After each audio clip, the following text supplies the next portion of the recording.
Welcome to another exciting episode of the Comic Book Chronicles.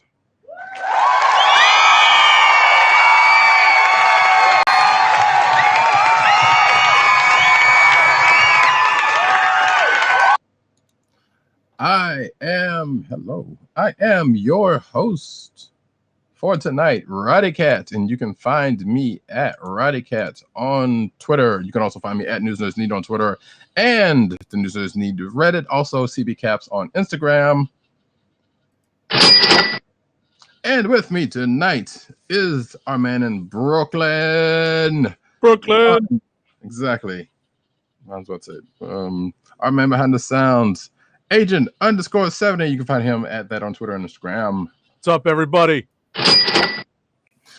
Yeah, we're still slightly hashing out our setup, but gremlins were running rampant tonight, ladies and gentlemen. And there's still a little bit of setup prior to, but you know what? That has nothing to do with this. If you're listening to this on audio, so you're just hearing us bitching about nothing.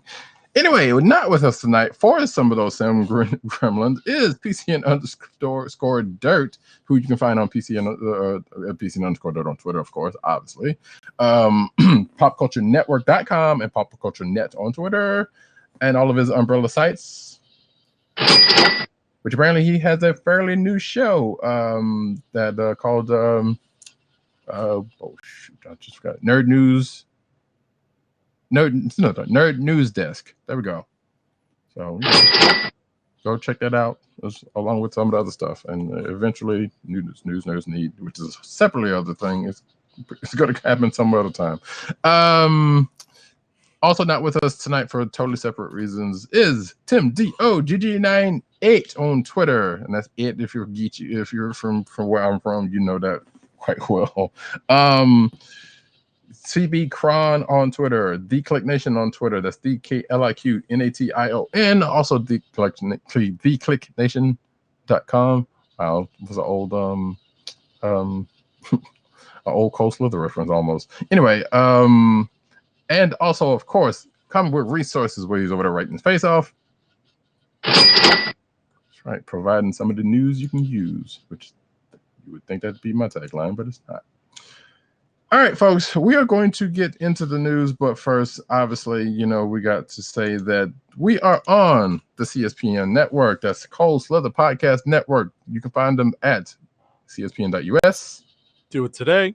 You can also subscribe to this podcast on Google Play and Apple iTunes, aka Apple Podcasts, Spotify, and the Cole Slither Podcast Network's SoundCloud page. So now let's get into some books.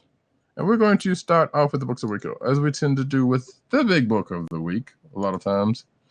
Powers of 10, aka Powers of X, number 3. Sure. So Powers of 10, number 3, is the next book in the release and the reading order. And I'm impressed thus far that Marvel has not yet missed one of the release dates on these books, which is pretty impressive given what generally happens with these event books. Shout out to Doomsday Clock. Oh no! I'm willing to bet that they had some headway. Yeah, they definitely had a good run and start. So therefore, this, for all we know, all of this could have been a bag before. Yeah, we talked about it last week. Some of these books were probably in the can. Yeah. When it was it would make sense if they put the whole thing to bed and then don't have to worry about delays or anything screwing up the reading order. Right. That would be smart. Right. You would think. But anyway, like I said, it's nice that they're coming out on a timely basis. Essentially, this issue of Powers of 10 describes a desperate mission to make use of. They actually give Moira a code name, Moira X, in this book. I don't know if it's official or not. I made a joke about that, and it was like, okay. I made a joke. Well, but that it was Moira 10. It could be Moira 10. Well, not even that, but the Moira X thing, it was like, you know what? Since she is the catalyst behind this, it was like, that would kind of make some sense. But it could also be Moira 10 because on the diagram, it's 10 lives. Makes sense. But I feel like that timeline that they keep showing, they've had more live. She's at least double that live, but then again, who knows? Right. So that's the point. I know that you had something else to mention. I wanted to point out, and we spoke about this just prior to the start of the show as we were discussing what to start with, is that I felt very strong Terminator vibes in this book, because there's a Terminator style story point, but there's also a twist on the time travel element as well. So that's basically what I had to say about it. I enjoyed it. It's a potential click of the week for me. Yeah, I'm not sure about that part for me, but definitely it was an interesting read. Sometimes it has to take a second to go down because it's not as dense as the first couple of ones were, because they're kind of starting to drop the text pages, because pretty much most of the stuff has been established already, right. So therefore they don't really have to. So now we're getting into more of the meat of it. Right, and there's definitely a lot, what felt like a few more action sequences. Yes, definitely. Yes, like a potential last stand from an NX villain, which is weird. Right. So yeah, I don't know. Like I said, it's weird. Like we're reading the stuff week to week, and we kind of have to take it for what it is. But it will be interesting to see at the end of this, aka the House of X, Powers of 10, when they both end, right? And we know there's a bunch of X books coming, so we to see where we are when this ends. Right. Speaking of going into whatever comes next. Right. Speaking of knowing that there are more books coming than November, Marvel solicits hit today. Actually, yeah, a bunch of people's solicits hit today. So yeah, so some of the news will be from, or at least a couple of bits of news will be from some of that. Right. We posted a link to one of the sites that has the solicits for November already, and you can start to take a look at what may be happening coming out of this House of X Powers of 10 event, and what books you may have to start thinking about ordering with your local comic shop. Yeah, which I believe some of that starts in October, but yeah, it definitely does start in October. Mm-hmm. That's when the main X-Men book comes out. Yeah, and I think there's one or maybe two other Dawn of X books coming out in October, but a good number come out in November. So, but I'm just flipping through my copy of Powers of 10, and the bulk of those text pages that would be included with the book are in the back with the timeline. Right. So, but again, we've said this, or at least I've mentioned this over the course of these now 6 copy. We're up to 5 now, because it's 3 Powers of 10 and 2 House of X. So this is the 5th book of what is essentially a 12-issue limited series, and the art on this continues to impress. I think it's RB Silva. Yes. On this is just doing bang up work. It's tight without being overly detailed. The colors are wonderful. There's beautiful layouts involved. It's just they're banging on all, they're hitting on all cylinders. Yeah, it's a good looking book. Absolutely. That being the cool. I was about to say, I don't know if this is a book I would hand to a first time reader though. Oh no. This is a tough read. Just honestly, at this point, I wouldn't even do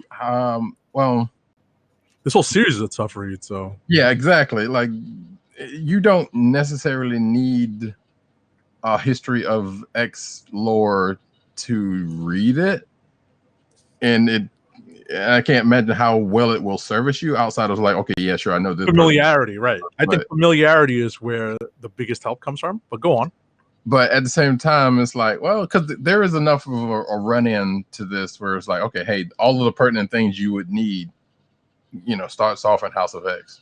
Right. So you could, but it's still a little dense, I say all that to say this, that like I would say I wouldn't. Well, if you feel froggy, hey, yeah, that's definitely places you can jump in, especially because there's a whole new direction of X stuff. Well, it's seemingly a whole new direction. So everything or a lot of stuff in the past is we don't know where that's going to lie at this point. Right. So you just want to jump in something fresh and something new. Sure, House of X's do. Or as I was about to suggest, maybe wait till this whole thing's over with, get the whole thing in, and then start fresh, and then get into that, because that way you'll have it all fresh and meaty for when the new stuff comes in. Right. And I think the trade for this, for all the whole thing, from what I saw from Tim's Twitter a while back, I think it's December. So right, because I think this all ends in November. So right, yeah. So that way they'll have all this stuff clumped together. But that being said, hey, that's that, and here we are. We still have a few more weeks of this to be on to go into. Right, or October. I apologize. This will be done by October. So well, yeah. And seemingly they haven't had to push anything back. So right, knock on wood. Right. Yeah, as a matter of fact, yeah, October 9th is the last Powers of X, looks like. So yeah. Anyway, moving right along. Here's the name of the song. What's next? President Bartlett will tell you what's next. Jane Foster, Valkyrie. Sure. Number 2. All right, so according to Diamond, this is actually entitled Valkyrie, Jane Foster number 2. Oh, is it? Yeah, according to the Diamond solicits for this week. So this is another potential click of the week for me. I had a blast reading this. The art by Cafu is phenomenal. Yeah. For me, it was fun seeing Jane Foster learning a new superhero role and her role as Valkyrie on the job. This continues what we saw in the first issue. Again, we're directly continuing from the first issue of this book, in which the villain Bullseye has found Valkyrie's, the previous Valkyrie, Brunhilde's sword Dragonfang. And I forget the horse's name, the steed's name. I don't remember either. It's not Aragorn, but that sounds close. I think that might be right, actually. It might be, but anyway, Bullseye has control of Dragonfang and is on a rampage and does some dirty stuff to Heimdall, and that will happen all in the previous issue, and we get the immediate follow up to that in this issue. Mm-hmm. And you may or may not want to play Desposito. We're not entirely sure where that part's going to go yet. I would just mention that there's one thing I wanted to note, is that I wish someone acknowledged, either Jane or in a footnote or as part of the witty repartee that Bullseye is desperate to engage in. That Bullseye, I think still has the partial adamantium skeleton, and I would like to think that maybe that plays a part in some part of their battle. I feel like no. Other than how it resolves itself. Well, there's that. I mean, I suppose, given, well, yeah, but it's only his skull, correct? I think it's a partial skeleton, so I think it's the spine, because I think that's what they initially repaired, because he had a broken back after a big fall after fighting with Daredevil. Oh, well, I mean... And I don't know if they repaired his jaw, which is apparently a big target on him. I was about to say, was being used a quite good bit, so clearly something happened. Right. So, but in any event, other than that, it was nice to see this story rapidly move forward, and we're actually not sure where this is going in issue 3. Right. Yeah, I don't think the spine is that big of an issue when there's way many other parts of the body that that's not adamantium covered, where you can get at them for. But I think it might be actually the power of, or maybe he was getting there was another power source that we did not know about that he was using, and just that the sword was just one thing. Right. No, the only reason why I bring up the whole, and I'm just going to ring the spoiler bell very quickly. I'm not spoiling too much, but you've been warned because Jane takes it to him and really knocks him out. Like, oh, that's another sound effect I need from Friday. But I can't exactly because then I'd have to play, another sound effect I literally just cut. I'd have to play right after.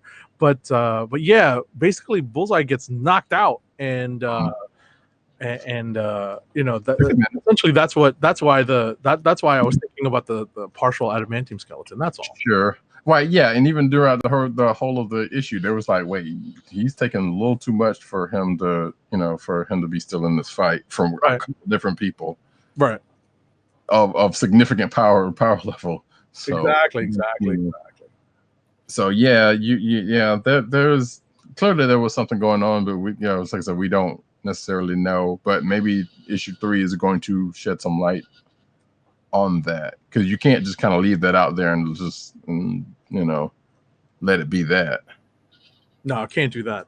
Can't do it. Or, and the way they shouldn't do that, because I trust Aaron enough to not do that, because I know there has been some in the past. There has been some there's been some lines that's like, you know what, we're not going to do anything about this, from some fairly notable runs. So yeah, go figure. But that being the case, yeah, this was a quite fun book, a good book to read. So it is also kind of sad because, it's like the passing of the torch already happened, but at the same time, there was a little bit more to, and as this issue states, let go of. Right. And this is pretty much the finality of that. Sadly. Although I suspect we probably won't. It may or may not be the last of we see of the character, right? Or a couple of, or even or even the thing that we may think we've seen the last of, because such things get remade. So, well, that one I don't have too much confidence in, but yeah, you are totally right. Speaking of Aragorn, right? Yeah. Bump. Yeah, you know what? There's a parallel of their one. Seriously. All right. So what do you got next? Ms. Marvel, number 6. All right. So we're probably getting the stuff I know we both would similarly read. Right. So Magnificent Ms. Marvel, number 6. So this is actually a potential click of the week for me as well, because I like that it puts the events of the first arc of the book. Actually, stop typing because I must have gone into a tunnel or something.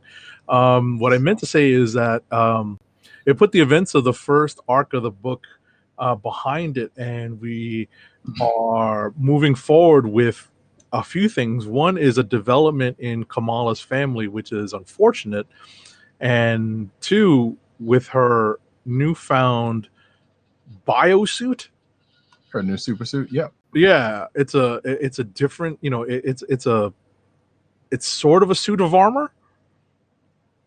It is, in the sense that a guest star establishes what we're dealing with here, which is interesting.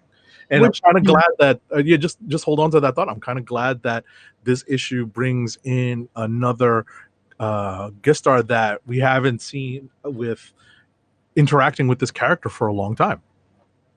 Yeah, it's been a couple of volumes since this character has been in, and we're talking. Go ahead and talk about it's Tony Stark. It's on the cover anyway.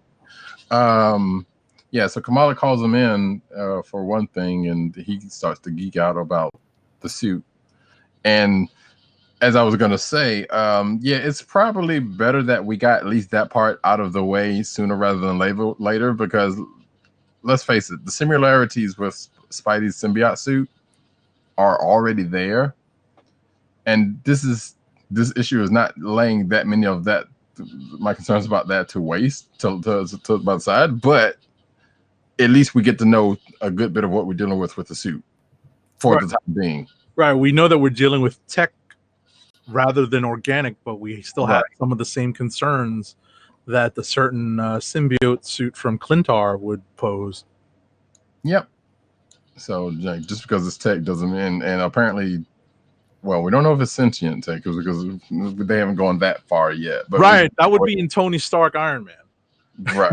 anyone not reading that, you have to understand that is a big idea in that book. But anyway. Yeah, definitely. I need to catch up on that. But so that's still a thing, and I assume we're still going to there's still going to be something that, we will still find out about this. But the suit and Kamala definitely goes into action in during the course of this issue. So we get to see a little bit more of what it can do. Which I'm sure we'll have at least a good 2 or 3 more issues before something happens. We'll be like, wait, something's wrong with this thing. Or, I don't know, Spidey's run. I mean, it doesn't have to necessarily be the same thing because, it's just a reference that we have. Like, this could be the suit from now on, and it's just nothing to it than it being what it is, But I kind of doubt it's going to be that way. You introduce a new suit, that comes part of the repertoire. Sometimes it sticks in the case of Captain Marvel. Sometimes it doesn't. In the case of Spidey's various suits. Right. I'm kind of leaning towards the Spidey part of this, but we don't know. We'll see. We shall see, because it is of a mysterious origin, and that's the kicker. Well, yeah, even with what we know of it, is still of a somewhat mysterious, thing. So right, I was kind of surprised that Stark didn't look further into it. Is this kind of I guess an armor scan? Well, yeah, he did. Yeah, I guess he was like, well, my armor pricked up pretty much everything we need, everything we need to know about it. Yeah, because that would have been one of those back in the day. It would have been like, you need to bring this suit in so we can do some tests on it, and they didn't do that. Right. Part of me is just like, I really think you should talk to Reed Richards.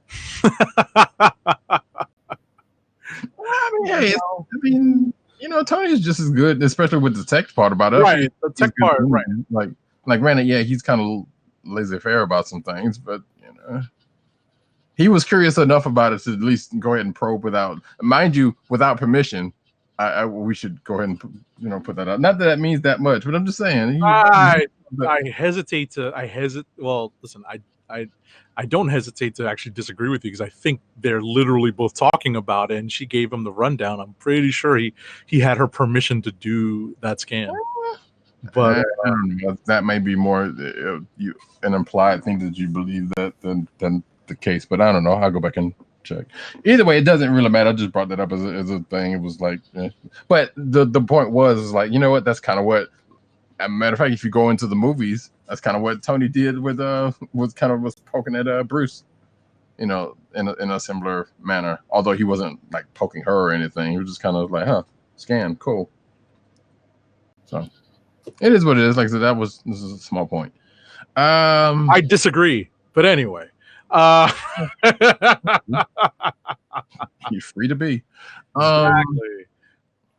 So that's that, and we already talked about this thing with the dad. There was a Zelda reference, and of course there was, as this book tends to continue to do, which I love. That's kind of a thing that continues to happen. A little bit of life lessons, during the course of the book. That just happens to get sprung out, so that's cool. It kind of follows up. I was about to say, it kind of follows up on what G. Willow Wilson used to do with this book from time to time. Right. So it's good that still kind of comes into play. So the next book. Wait, did you actually, before I put these even in here, unless you got something you wanna? You did read. Happen to read Guardians? Actually, yeah, that's exactly where I was going. So Galaxy number 8. What'd you think of this? I was like, interesting. So we got for lack of it, well, I mean, it is what it is. We got a bit of a retcon on Rocket's history. We finally get to find out sort of what happened. Well, we pretty much found out how he got into the state that he's in, and I'm like, where is this going? Because part of me is still like, they're really not gonna just, like, they've had space and opportunities to kind of do something significant to kill him, but at the same time, I don't know. I don't. if they're using this to kind of either kill him or redo him or just kill him for the time being or something, I guess is a way to do it, but it's also still a weird way to do it. It's like, yeah, pluck from your history and it's like, well, since and have this happen and at this particular moment, which granted, no one's probably thought about it before now. It's probably why it has happened before now. Right. So what's funny about this book is that it's another potential click of the week for me because I had a great time reading what is going to become the definitive version of Rocket's origin. It's up to date, but still incorporates some of the original. I didn't read the original. Let me state that up front because I really didn't have much to compare this to. I don't recall ever reading a more recent recounting of his origin in any of the books that came out around Annihilation time when they kind of reintroduced the character for the modern age. The book also provides a convincing reason for his absence from this book, from the title until now. Except for, well, yeah, it does, but it also lends to the question, well, then when did the adventure stuff happen? Because clearly there was some time in between then, then him leaving, I guess. Had to be before. Oh yeah, all that Avenger stuff had to happen before, like in between that and the start of this new book. Because I mean, it wouldn't have come up in the Avenger stuff. It could have happened after he just left. According to this, he just left because he wasn't feeling so hot. I know that. What I'm saying, I'm talking about the Avenger stuff still could have happened. Right. It could have. That's a possibility because it just wasn't touched upon there. Right. But we don't know that, and at this point it kind of doesn't really matter. But it's just like that was just a point that I was like, well, wait, if that's the case, then I don't know. It's what it is on that one. Right. And also, is that a Gundam? Right. Is that a Gundam? As I have in my notes. Yeah, I was like, wait, he's been holding on to a freaking Gundam and wait, did you have it in your notes also? Yeah. I said also, is that a Gundam? Gundam is a distinct hole in my repository of anime knowledge. Yeah. Oh man, we got to get. We've talked about it. It's all about accessibility to what I mean. There's plenty of Gundam out there. Well, it's also where you plan on starting, and there's no shortage of people, Right, exactly. Many different opinions on how to start with Gundam because you don't necessarily have to start at the beginning. Right. Yeah. So yeah, that's right. We've had that conversation. Anyway, so yeah, we both had that in our notes. Because it's plain as day, literally in a splash page.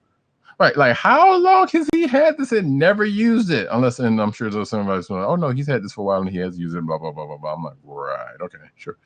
I think the other point that I was going to say is like, I know this new retcon is probably going to put off some, and I do know at least one Rocket Raccoon fan.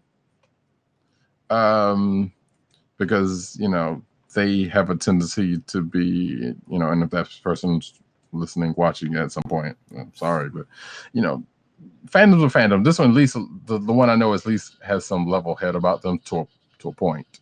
Although there's been at least one time I'm like, okay. But that being said, I assume they will be all right. This was as they've had with other stuff. Hopefully, it's like you can't please everybody in fandoms, and to think what your fandom, what you loved about your fandom is probably not going to stay the same. And in some cases shouldn't.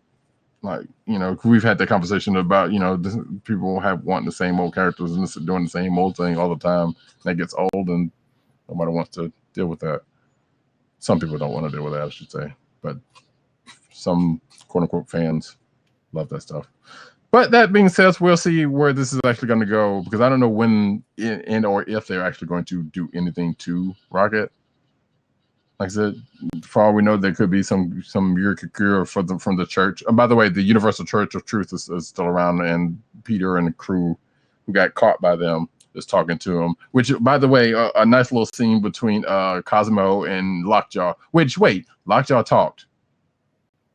Which I don't think I've ever. Practically. Well, yeah, but even still, I don't think there's ever Well, let me phrase that. It's probably been a while, but I have not seen that in recent memory of him telepathically or not talking to anyone. So it was, regardless of whether it was telepathic or not, it was like that rarely ever happens. Right. We're used to seeing Wolf, or right, lately. which did happen, but yeah, but actually saying words, it was like, hey, wait, what's going on? Right. He spoke, but at the same time, now that I think about it, I'm sure somebody's going to bring up that, hey, Lockjaw in the Pet Adventures book where he exactly. And so please don't. Just don't. Exactly. Anyway, it was a good book, a good read. We'll see whatever happens with what's going on here, whether it's going to be something meaningful or it's just like, oh no, we're going to reset it some kind of way. I know. What did you think about that? The whole retcon. I know you said you didn't. I mean, I wasn't that familiar with his origin, right? And if worse had come to worst, I would have pulled out official handbook of the Marvel Universe and looked up what the original origin of Rocket was. But my understanding was that he never started as a service pet. Right. That part was like, okay. That's clearly definitely a new. Right. That's like an update to make it more cutesy and cuddly. Which that I kind of had a slight issue with. I'm like, really? It's kind of it's kind of a shout out to the movie version, because I don't know if the original Rocket was anything more than just an anthropomorphic raccoon in the original book. Yeah, I mean, I don't know what kind of you know what I mean.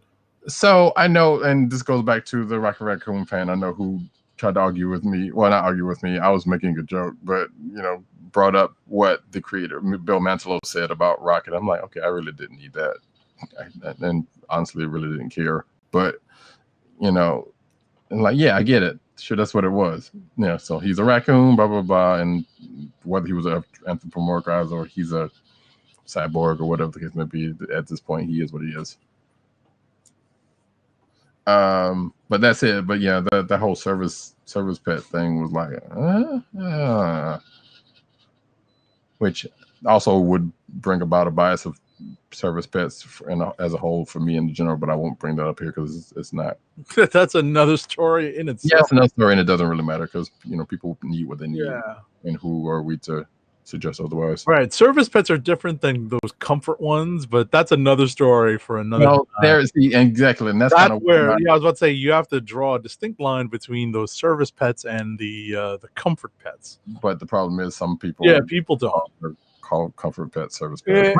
In the way for them it is. So I don't want to belittle their quote unquote need, or want, but at the same time it's like, all right. Anyway, that's way too much of that. So yeah, Guardians of the Galaxy number 8. It's still an impending shoe drop, I guess. Yeah. And I think the only other book that we have in common is the History of the Marvel Universe number 2. Yeah, but there's not really much to really say about that. Right. I would just listen. I realized that you had something of note to say. My only comment is that I truly enjoy the annotations because they remind me of the old school Marvel Saga. Yes. It's wonderful. Wonderful, wonderful, wonderful. It's such a great package. You don't necessarily need to remember everything that is being referenced in the narrative. It's basically go to the annotations. Right. It's basically the TLDR of the universe. And it's thorough. Don't give rest. So you definitely give this a shot. And if there's any of the points that get brought up in the stuff, you want to hone in on. Right. And with any luck, I was about to say, with any luck, Wade and editorial are doing a good job of placing all the most recent retcons into order, so that we can see. Kind of are. Yeah, from right, what so that we can see. Yeah, I hope that they don't have to make any changes once the series is up. But see, that's the other thing, right? Because it's like, okay, clear. Well, see, I feel like this book, just like a lot of other books, that's kind of like Powers of X, probably have been done in such a length of a time to where it's been mapped out. Yeah, to where that's been dealt with. Right. I hope so. But I mean, obviously, you can't help anything else going to happen after this. That's right. Right. I mean, for stories that happen 2-3 years down the road, obviously this won't be as much canon as it is now. So I honestly think it's time for us to have an official a redo of the official handbook. well, they're doing it online, and I think that's what that's the thing. I don't think I know, but Yeah.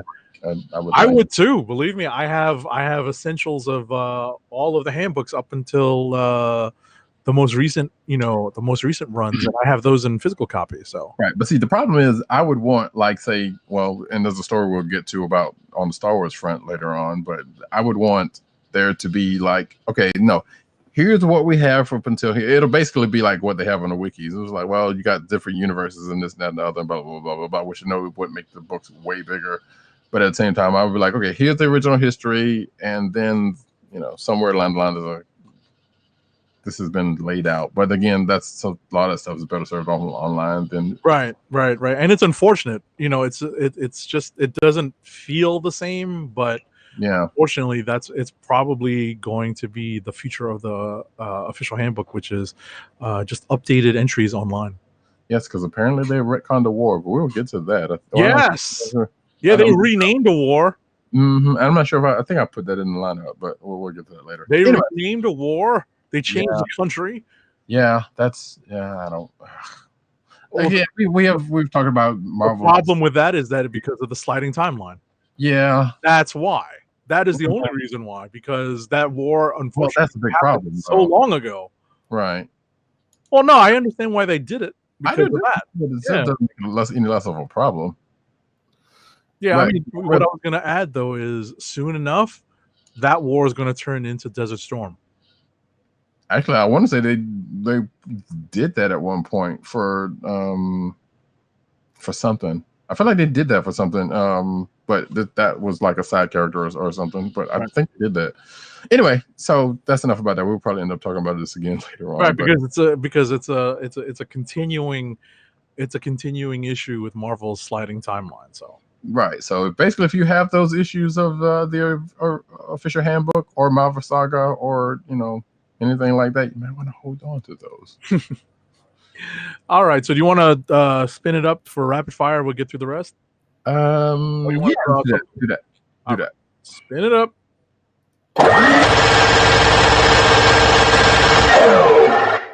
Ladies and gentlemen, we're in rapid fire review time. Mm-hmm. All right. Do you want me to take lead off? God damn it. I guess I will. No, because I just remember something I forgot to do before we started. And that sucks. That's gonna plague me later on. Anyway, go ahead. Batman number 77. This is the latest issue in City of Bane. Damian takes matters into his own hands, and a Bat family member seemingly pays the price. Meanwhile, Batman and Catwoman establish the premise for their upcoming team-up book. Is that you? That was me. I was about to say, I didn't press any sound effect buttons. I'm going to do the other one, but, I gotcha. Superman Year 1, Number 2. So this is the latest installment in the in the non-canon Frank Miller, John Romita Jr. Superman origin retelling.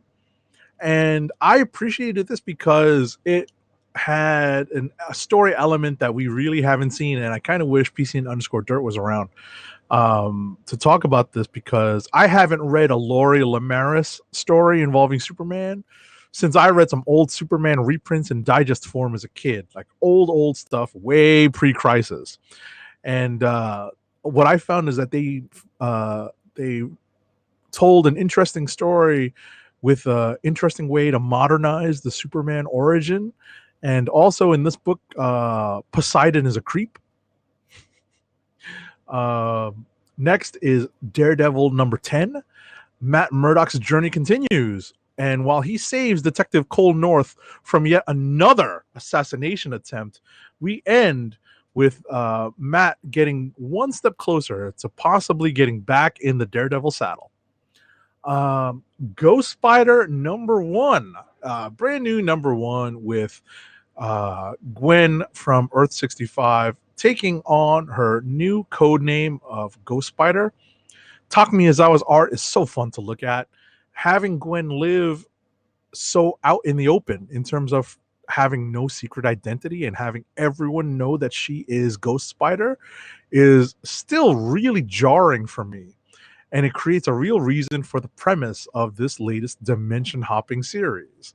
It's a fun setup, and there's actually a flip of an expectation that is so that the expectation is flipped completely upside down when it comes to the interdimensional hopping and its effects on her story. So I would definitely recommend reading that. It was a lot of fun. Let's see. History we did, Magnificent Marvel we did, Powers of 10, Tony Stark, Iron Man number 15. This was an entertaining issue, and it sets up. This is the prelude to the upcoming Ultron agenda story, which has been set up for a while now because of the various AIs and androids that are in the population in this book.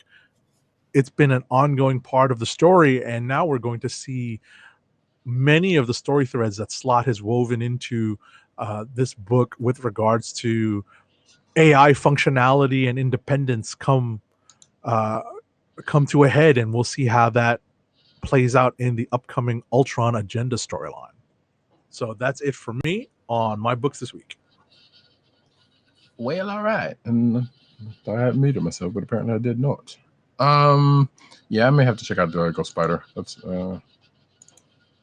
I love me some Ghost Spider Gwen. She's still Spider-Man to me, damn it. But I'm finding that Ghost Spider is what's funny is that I think, just very quickly, there's a kids book out this week, one of those Marvel IDW partnerships where they do Marvel Adventures, Action Hour or something like that. Right. And they actually, poke fun at it. And I like the idea that they actually chose something that incorporates the hood on her costume. Right. Which is also kind of funny. It was like, okay, well, we saw a movie version of Miles have a hood, and it was like, well, it's just copied. No, because it's white. I know what I'm saying, but not in the comics. That never, as far as I remember, not happened.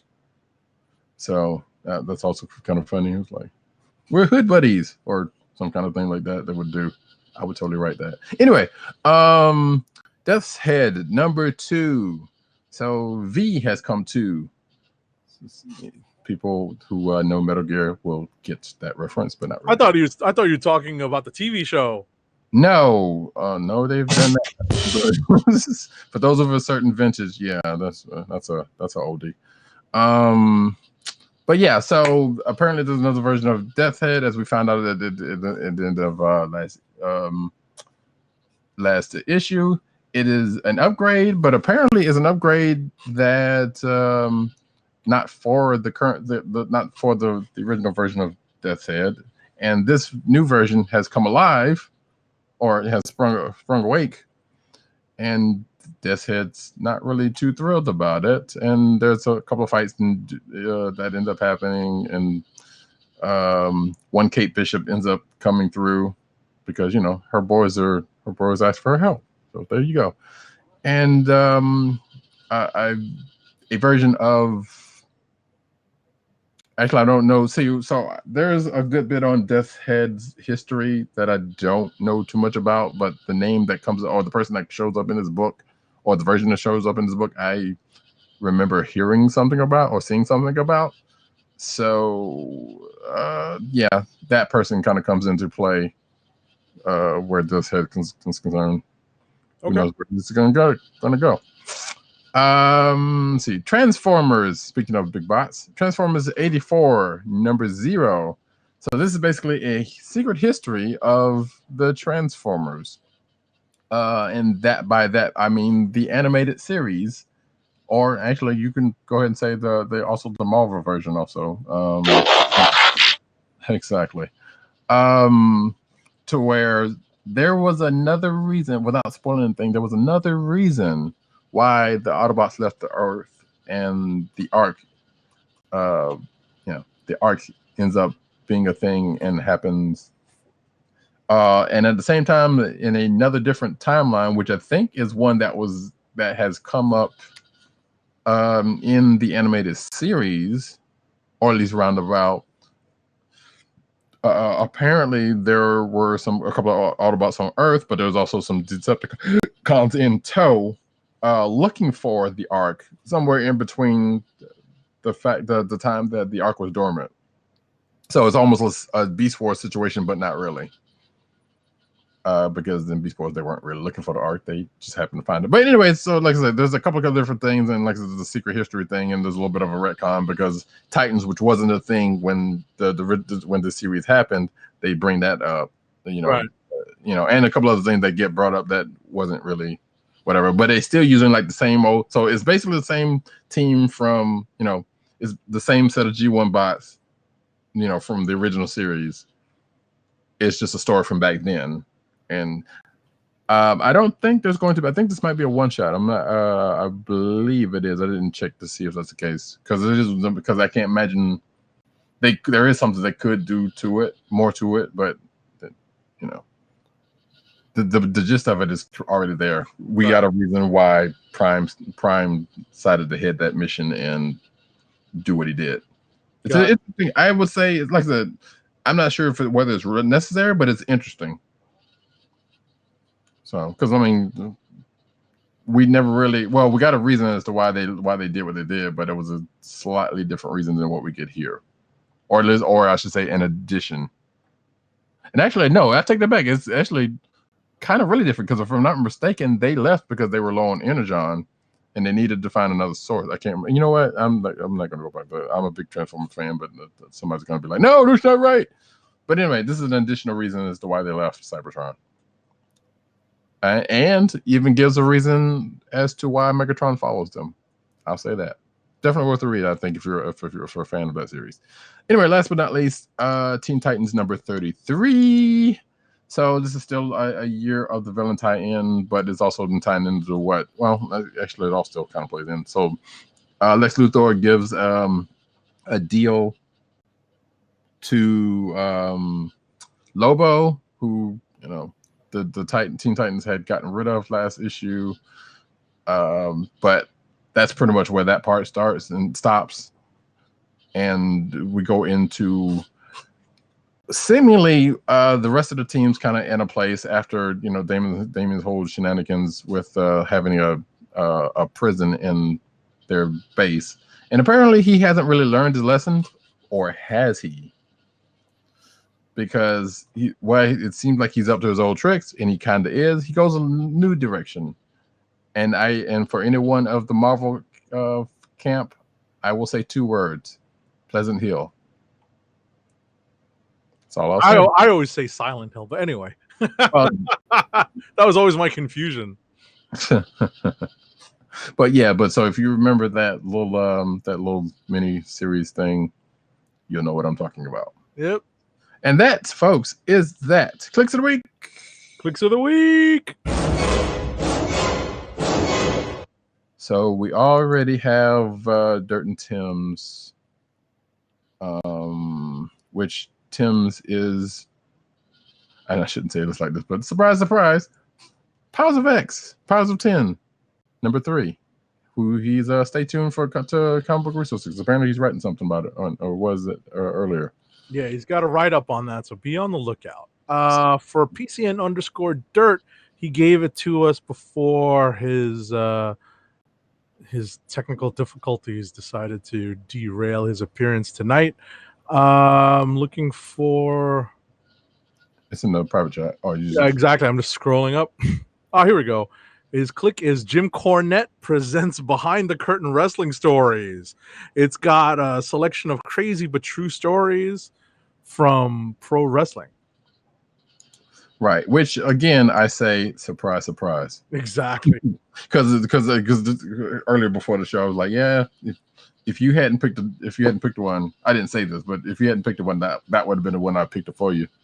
I would have picked for him. Exactly. It's not even a joke pick the way we sometimes do. Yeah, we haven't done a good joke pick in a minute. Right. Well, I mean, luckily we've all been contributing, so right. What the clicks of the week, what our various clicks of the week are. So now, enough stalling. It's time to make a decision for myself. I've got a whole lot to choose from. I had a bunch of good reads this week that I liked. I think I'm going to go with. What am I going to go with? What did I have the most fun reading? You know what? Shout out to Jason Aaron, Al Ewing, and Cafu. I'm actually going to go with Valkyrie Jane Foster #2. I would have been surprised if you hadn't. Why is that? I was almost going to pick Guardians because I had a fun time reading Rocket kind of wallowing in self-pity and getting back on the horse eventually. Yeah, and there was a kind of, you could almost hear Bradley Cooper's voice in that. Right. Oh wait, that was a different Bradley. Oh wait, let's see, getting that pick. And for myself, Jane Foster was pretty good. Guardians definitely was pretty good. Death Head was actually kind of fun. I don't know if I talked it up as good as Ms. Marvel. Also, always great. Yeah. But weird enough, I think I'm going to go with Transformers 84 #0. Nice. There's probably a couple of ones named where it's probably a little more interesting, but this one piques the Transformers family. Plus, there was a couple of Transformers that got brought up in there that I think I remember having outside of like the core, some of the ones on the core group. Sure. So, and I wish I still had those figures. I'm mad. Anyway, that is always the reissues. Well, and you should mention that because I actually did look into that when I read it. I totally did. Nice. So anyway, but that's a developing story right there. So yeah, so now we are going to go into an ad read. Our first ad read of the night is for Funko Fun at First Sight. Funko is your home for exclusive collectibles, such as their world-famous pop vinyl bobbleheads, apparel, and brand merchandise, including custom DIY pop figures, art books, and skateboards. And now the listeners of the Comic Book Chronicles can enjoy 10% off your entire purchase when shopping at Funko. To place your first order with 10% off and to help keep our show free for you, go to our network website at cspn.us. That's cspn.us. Then click on the Keep Our Podcasts free link at the top of the page. From there, scroll down to the Funko link and place your order. When you get to the checkout, put in the offer code SHOP10 for your 10% off discount. Funko through cspn.us. Do it today. Now we get into the news.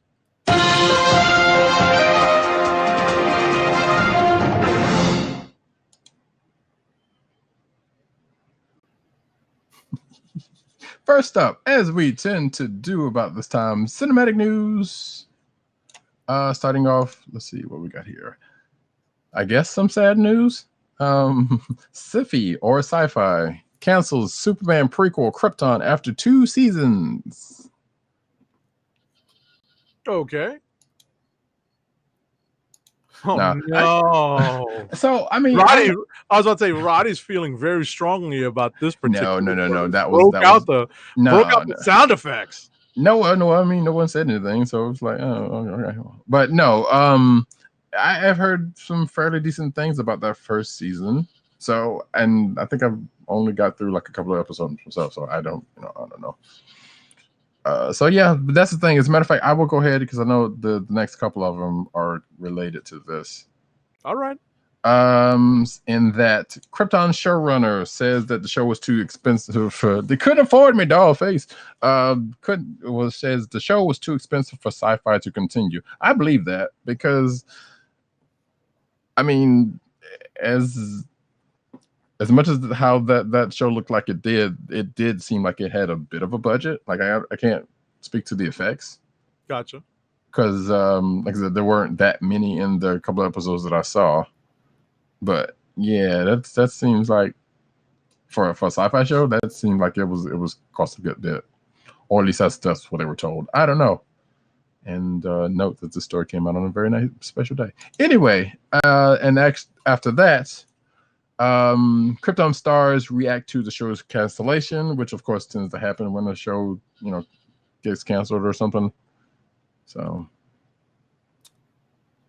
there you go. And if you're watching the video, you can see at least one of those things. We won't go into it.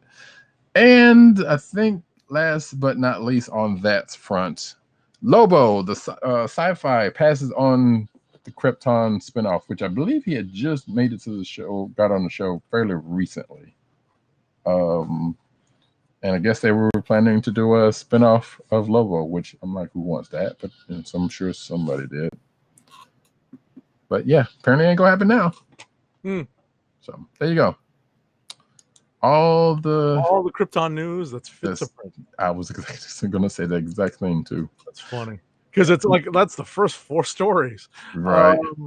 Next up is Tom Welling has teased his appearance in the Crisis on Infinite Earths crossover event between the CW television shows. So he shared a video of himself on set on Instagram, and he answered a comment that said, "I hope you're in Crisis on Infinite Earths," and he answered, "Duh," which is cute, confirmation. Yeah, exactly.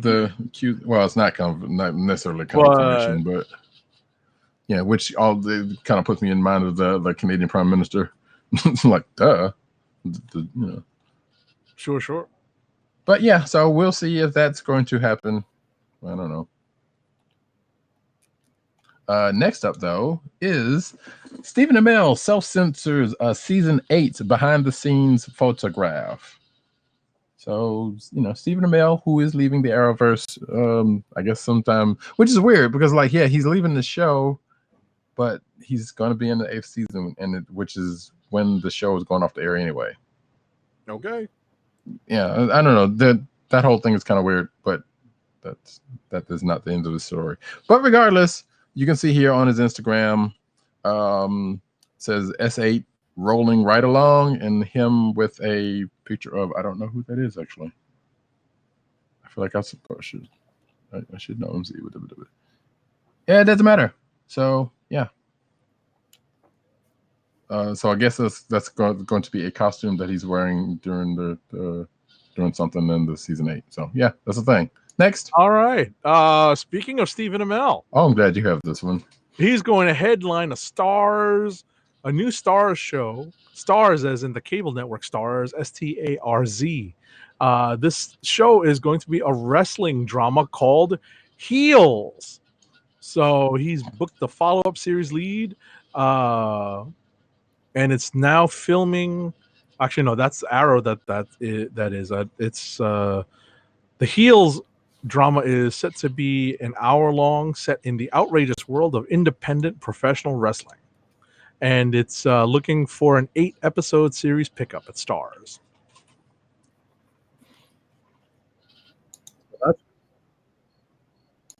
Now that one was legit. I was about to say Roddykat feeling kind of down on this particular show. Not necessarily down, just not for me.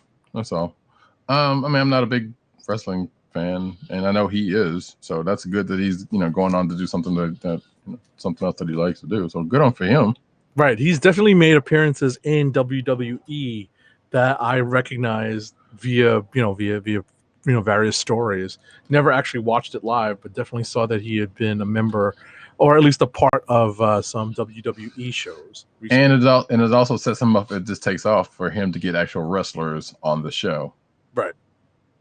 So fairly self-serving, I suppose. But hey, do your thing, dude. Next up, Alice is the focus of the Arrowverse series' latest promo. That series being Batwoman. So yeah, there's a new promo pic or a new promo video, I guess. That is the focus of the antagonist Alice for Batwoman. So okay, go for it.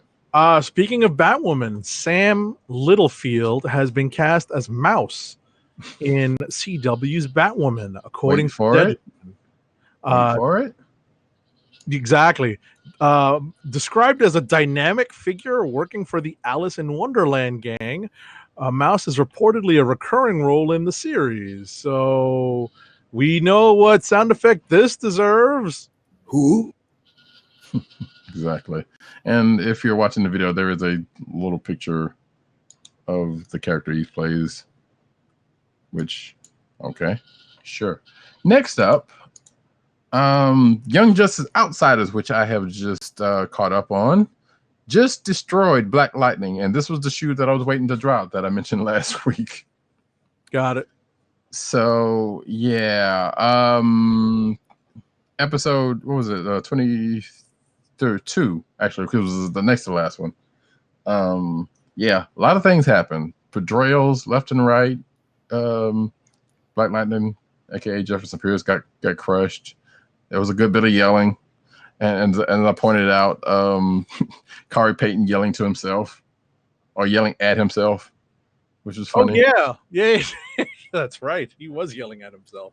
So, because even if you like go back and play that and you just kind of see the character he's yelling to, just look at him, you can almost see it's like, why are you yelling at me? So yeah, even though with what comes out in that episode, he's kind of has a right, but the yelling in this season has been a lot by not Superboy, and by two characters in particular that was like, that's kind of weird. I love that it's not Superboy. But I've definitely appreciated this series. I remember when it was just yourself and Tim who were watching this, and I finally caught up. And I definitely appreciate this show. What's weird is that they're not just focusing on one kind of influence from the comics. There are multiple stories going. Oh no, they've been pulling stuff left and right. And there's definitely there's definitely a major Titan story that is still percolating, which I think they might might go into the next season. That's what I'm thinking. Yeah, they're not going to waste it, I think, in the culmination of this season. They might just because it would kind of fall like it's kind of like they've done with like Spider-Man movie, which we'll get to that, and other stuff. Like, okay, there's way too much stuff going on here. Like, it's kind of getting to that territory, but they're still kind of reining it in. And we still have 4 episodes left, I believe. Right. 3 or 4, episodes. So. Right. So if they save that corner. if they save that particular story, I think it would serve them well into the next season. Yeah, as long as they don't do any weird time jumps like they did, which they have been doing the last couple of seasons. That's true. That's still not saying that they couldn't do it, but even if it's a shorter time jump, I think that would still work. Right. Because that original Titan storyline actually did take a long time to play out. So right. So, and I would like to think they would do themselves justice by waiting on it. Speaking of DC Universe animation, the cast and creators of DC Universe's upcoming original series, Harley Quinn, offered an extended behind-the-scenes look at the animated series in a new promo video. Mm-hmm. Yeah. It is what it is. I haven't looked at it, so I'm not sure what they say and what not. But hey, it is what it is. And if you have DC Universe DC Universe, the app, and you can see the promos. And I'm sure this is probably in there also, but still. Titans adds Fear the Walking Dead star as Dr. Light, as due to a report. So, in addition to Isa Morales' Deathstroke, apparently Dr. Light may be set to appear in Fear the Walking Dead's Michael Mosley. Okay. Yeah. I don't know again? Who? Yeah. Yeah, and Dr. Light is a character that I know very little about from like probably a couple of iterations of Teen Titans ago or something when he showed up as a first arc villain. I don't know. Who knows? Anyway, next up. The Flash movie is still absolutely confirmed, according to star Ezra Miller. Not gonna lie, it's because of him. I don't care. Yeah. I'll believe it when I see it. That's what Yeah, there's that also, but I'm like, that's whatever. what it comes down to. Yeah.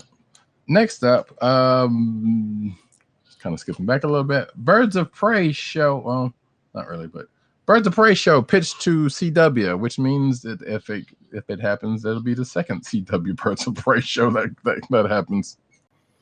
And if you're watching, if you have DC Universe, you can see the first one. It was a very 90s show. I didn't watch it the first iteration of this, but that version of the show was on what, in the early aughts? Yes, yeah, it's been a long time. Yeah, it's been a while, and it shows. You know, I believe it did came after the 90s, like a couple of years after the 90s Flash or something like that. Which, granted, was a different network, so that's beside the point. And different budget, and that also shows. But yeah, so yeah, it's a time capsule. It's a weird thing. So I guess this kind of makes sense since the pieces are kind of sort of in play in the Arrowverse already. So sure. Right. No, it makes sense that they would try to revive it. Well, with the exception of, although they could put Felicity in place of Oracle, which they kind of already been. I believe they've been kind of talking. They've been actually using her as that. Yeah, they've been using that around the Killing Joke stuff. So right. Well, technically not, because while Felicity didn't get shot, she did lose the use of her legs for a good while. Okay. So yeah. Anyway, that whether that tends to happen or not, we'll see. Gotcha. Next up, John Wick director Chad Stahelski, excuse me, to oversee new action scenes for Birds of Prey. Speaking of, when we're talking about the movie, not the show that we just talked about. Yes, the murder. So what? Stahelski, yeah, sure. That name, if that name is kind of familiar to you, it's the John Wick director, as per stated. That's really nothing else to be said. And apparently, according to this article, it says that it will be non-credited, but apparently we already know who it is. Why wouldn't it be credited? Mm-hmm. But you know, who knows? So hey, a little bit of John Wick is probably going to be infused into this Birds of Prey movie. Possibly needed. Next up, yeah. Speaking of John Wick's title character and who plays that title character, and actually the director, Keanu Reeves and Carrie-Anne Moss are now set to make a fourth Matrix movie. I know Kung Fu. That's a sound effect I need to put in. I think that would have been burned on this particular thing right here, and right. But you know what? There's just gonna be times. It's one of those things that I've resolved to just make a note of and see if that's something I really want to do. So I'll edit it in. Kung Fu. What's that? I said I was gonna say I would edit it in and put it like right here. No, it's okay. I'm not doing that. No, I'm not doing that. Okay. But anyway, the reason why we have this news, weirdly enough, has to do with John Wick director, because there were rumors of this happening. Actually, there's been rumors of this for since that last one happened, like eons, like a whole decade and a half ago. So that's nothing new. But I guess this latest batch of rumors surrounding. What's interesting about this announcement, though, isn't necessarily who's been left out, because there's one cast member who has been noticeably left out. That is Lawrence Fishburne. But creatively, I think is the bigger deal, because only one of the Wachowskis is coming back. Right. Well, at least at this point, because you would think that would have been something they would have both of it's the Wachowski siblings. Right, both on board, but apparently it's only one of them. No, it's apparently only one, and that's pretty shocking, considering that it was a team effort coming out with the first three. So that I thought was a bigger deal than not yet, and I say it with that exact emphasis, not yet seeing Lawrence Fishburne attached to this movie. Right, and that's why I'm thinking about the other Wachowski sister, in that it could be a not yet, because maybe something, who knows, or I don't know. Right. Because normally they've kind of done their things today. I don't think they've done that much separately that I know of. I mean, that might not be the case, but most of the stuff I know about they've done together. So anyway, stay tuned. It's 2001 all over again, as we will no doubt see during the course of these. I was about to say, speaking of it being 2001 again, you got the next story. Exactly. Well, actually, I wouldn't even think about this one, but yes. In a report, Ewan McGregor will return as Obi-Wan Kenobi in his own Disney Plus series. Now, this has kind of been something that's been rumored and AKA wanted for a good minute now. So, not that big of a surprise. Yeah, I was about to say it was a rumor for a movie first. Right. Now because of Solo and apparently yeah, you're right. Apparently not necessarily wanting to dive into Star Wars movies all the time. I mean, I don't know if it's been officially confirmed that it's because of Solo, but that's what people think, and I'm sure there is probably some precedent for it. So I'm not saying that it's not the case, but right, there's probably at least a little truth to it. Maybe. I don't know. I don't know. I feel like Rogue One kind of balances out, and Solo was a better movie than it got panned for. But as some people say, whether this is necessary or not, who knows? And we don't know if this is actually going to happen, or this seems more credible that it's probably going to happen. Right, maybe it makes a little bit more sense. Who knows? So following up, Disney Plus, the app, is going to be available on iOS, Apple TV, Android, and Xbox One on its launch date of November 12th. So basically everywhere, because it was also previously, and I was kind of upset because I didn't see that Roku, and more importantly for me, the PlayStation 4 was already announced previously. So now this is basically just putting it everywhere else, with the exception of the Switch, which whatever. Gotcha. So, and which only other thing that kind of bums me out about, and I know it's a different company, but why wasn't DC Universe on PS4? Anyway, so yeah, that's the thing. You got me. And it is what it is at this point. Except for anyway. So yeah, and a couple other countries are going to get Disney Plus. Right. So you got the next story now. I was going to ask a specific question about it. Sure, go for it. And I will say before you do, Disney releases the entire Star Wars saga on Blu-ray with new box art. And the only thing I have to say about that is that it better be the original version of New Hope. That's it. I was about to say, I did a little bit of reading, and it's going to include Blu-ray and digital, which is nice. Right. But is it the whatchamacallit? The what do they call them? The theatrical cut? The original theatrical cut? No. The new special editions? Yes. Are they going to be special? Are they going to be the original theatrical cut? I really hope not. Or at the very least, because the acquisition of Fox, that's what a lot of people hope for, is that exactly. I was going to bring that up also. Right. And whatever, and I know there was whatever rumor that Lucas's ex-wife had something to do with the New Hope, and that's why the special editions kind of happened in the first place, and yada yada yada, all that kind of BS. I hope so. People have been wanting the original cut forever, and now that the Fox thing is no longer an issue, there is not much of it. Well, the only thing, even though he has less to do with it now, I would imagine the only other thing that's holding it back is Lucas, and I don't think he has that. As far as I know, he doesn't have that much sway anymore with that. Right. And I would not hesitate to say, I would very much strongly state that the only reason many people would have to reinvest into the Star Wars Blu-ray sets, other than getting digital. Nah. You can, because you can make digital copies of your. Granted, it won't be up. That's my point. My point is, if you're looking at it like, well, I kind of held off on a Blu-ray set, now I can, but then I found out that I wasn't getting a digital. They did do Blu-ray sets, and they did do digital sets. And they didn't include digital. Right. Now they include the digital, with the current, any of the Blu-ray sets that you see in various retail stores now have the digital copies, but now in order to convince folks who already own these movies in various forms, or at least post post the revisions, this is going to be the one thing that convinces them to re-up and reinvest.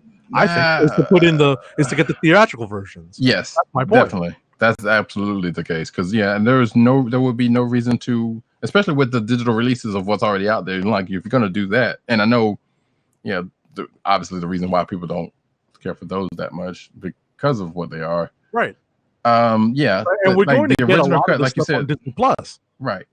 Well, we're hoping. So so here's the other thing, and I don't want this to be the really the case, but it is what it is. What you would really want from this, the original cut, period, of all of the trilogy, not the special editions, and then everything else that happened, with the other ones. And boy, that's going to be a weird price. Like, we know that's going to at least hit upwards of 100, but it is what it is on that. At the very least, hopefully, maybe, because I thought about this like long time ago when they did the special editions. If you're not going to just strictly give us the original cut, have it as an option on the discs. Blu-rays, because I can't imagine with what they do with the original trilogy and how they were made. There's only so much they could do upstreaming them. I mean, up-resing them. So maybe give us a choice of being able to switch between original cut and special edition, if for those people who want it. Like, right. That would be a little bit of work, and maybe putting a little bit more on the there would be more discs, probably. Maybe not. I don't. Depending on, I doubt it. Depending on special. What you call it? I mean, the bigger movies won't matter because like I said, the prequels have already been done digital, so that's already laid out. And like I said, with whatever they would have to do to up-res the original trilogy, I can't imagine it taking a whole 50 gigs disc up to where they couldn't do what I just said. And maybe there's something I'm missing in the equation, but because I don't think it would take too much disc for that part. Like I said, the prequels are what they are already. Right. It's just that the original trilogy is the ones that would need a little bit of love and whatnot. And the special editions are what they are, but they still took those cuts from other things. So, alrighty. Yeah. Well, so September 22nd. That's we're gonna get this. Yeah, we'll look forward to more news on that. And I'm really, really, really, really hoping they don't do that stupid thing where they were like, "Hey, we'll give you the digital cut, but it's going to be in this packaging," like they did with the special edition. Like there was a cut like they did on VHS and I think DVD. Sure. Where they had like, "Hey, if you get the blue box, it's the original cut. If you get the gold box, it's a special edition," or vice versa, or something like that. Yeah, exactly. I think back then it was like, whatchamacallit, HD and whatchamacallit. It was like standard and widescreen, I think it was back then. So, but anyway. So just yeah, exactly. So next up, Black Panther 2, Martin Freeman has confirmed that he will be returning as Special Agent Everett Ross. So good to know that we're going to have one returning cast member. I was about to say, I felt like that's almost a Waters Wet situation, but at the same time, not really. So good to know. Next up, we think we found. So I know y'all were talking about this on Twitter, and I'm sitting here like, and this is where I go, ugh. This is so silly, this story. Kinda, and there's another one that's likely that's coming up also. Because it goes back to what I was talking about. Huh? Did you look through the story? Not really. It's a joke. So it's a joke. So if you look through this, what Roddykat has posted is actually a joke post about the fact that the Russos joked that in an interview that Richard Rider's Nova was actually in Endgame and in the final battle, and everyone went nuts. Like, what? They snuck him in? Where'd they do it? And a whole bunch of people apparently went online and looked. Right. Guess what? And and it's not a thing, which that was like, okay. So, but that brings me still to my original point in that one, all of this talking, just like we've talked about this, like and I think again, there's another story later on about this, but I'm like, okay, they could say all this other stuff and have people looking at whether it was a joke or not. And I'm like, really? Stop doing that. Just stop. Just stop. And as I think it was Classic or somebody said, like, yeah, they could put X, Y, and Z in, and Right. and people would believe it. Right. And they would look. Right. Because now that with the home release, obviously. So the joke here in this article is that there's little Where's Waldo's on the screen caps. So if you open it, you'll look, and it's at least a little funny. I mean, and it is, but it's like it's giving folks false hope, but at the same time, it was like, well, those people were just looking for something anyway. So exactly. So, but our next story is also Endgame related. Apparently, in an interview, a Q&A session, Joe and Anthony Russo revealed that Doctor Strange actually lived through every one of those 14 million plus scenarios in which the Avengers lost in order to find the one scenario in which the Avengers won. And again, this kind of goes back to what I was just saying. Like, okay, you keep saying this stuff, and sure, but we don't see it on screen. I don't care. Well, I do care, but I don't care. But it's like, okay, don't tell us, hey, this could have been the case, and this happened, and this happened, if there was nothing really showing it. I mean, in this case, that's slightly different because like we know he went through all the possible futures, but the fact that he lived them, I'm like, okay, that's still kind of irrelevant. Just like when the writers come out, it's like, oh yeah, such and such could be such and such, or this and that happened, and happened, but didn't actually get shown. I'm like, don't tell us this stuff if it's not true, or if it's not something that's been played out or even hinted at. Anyway, next up, Brie Larson wields Mjolnir at Marvel Studios HQ, which is kind of funny because it's like, and so it comes off her Instagram post. It's a good looking, well, obviously that's the prop set piece, but how much would you pay to get that off the set?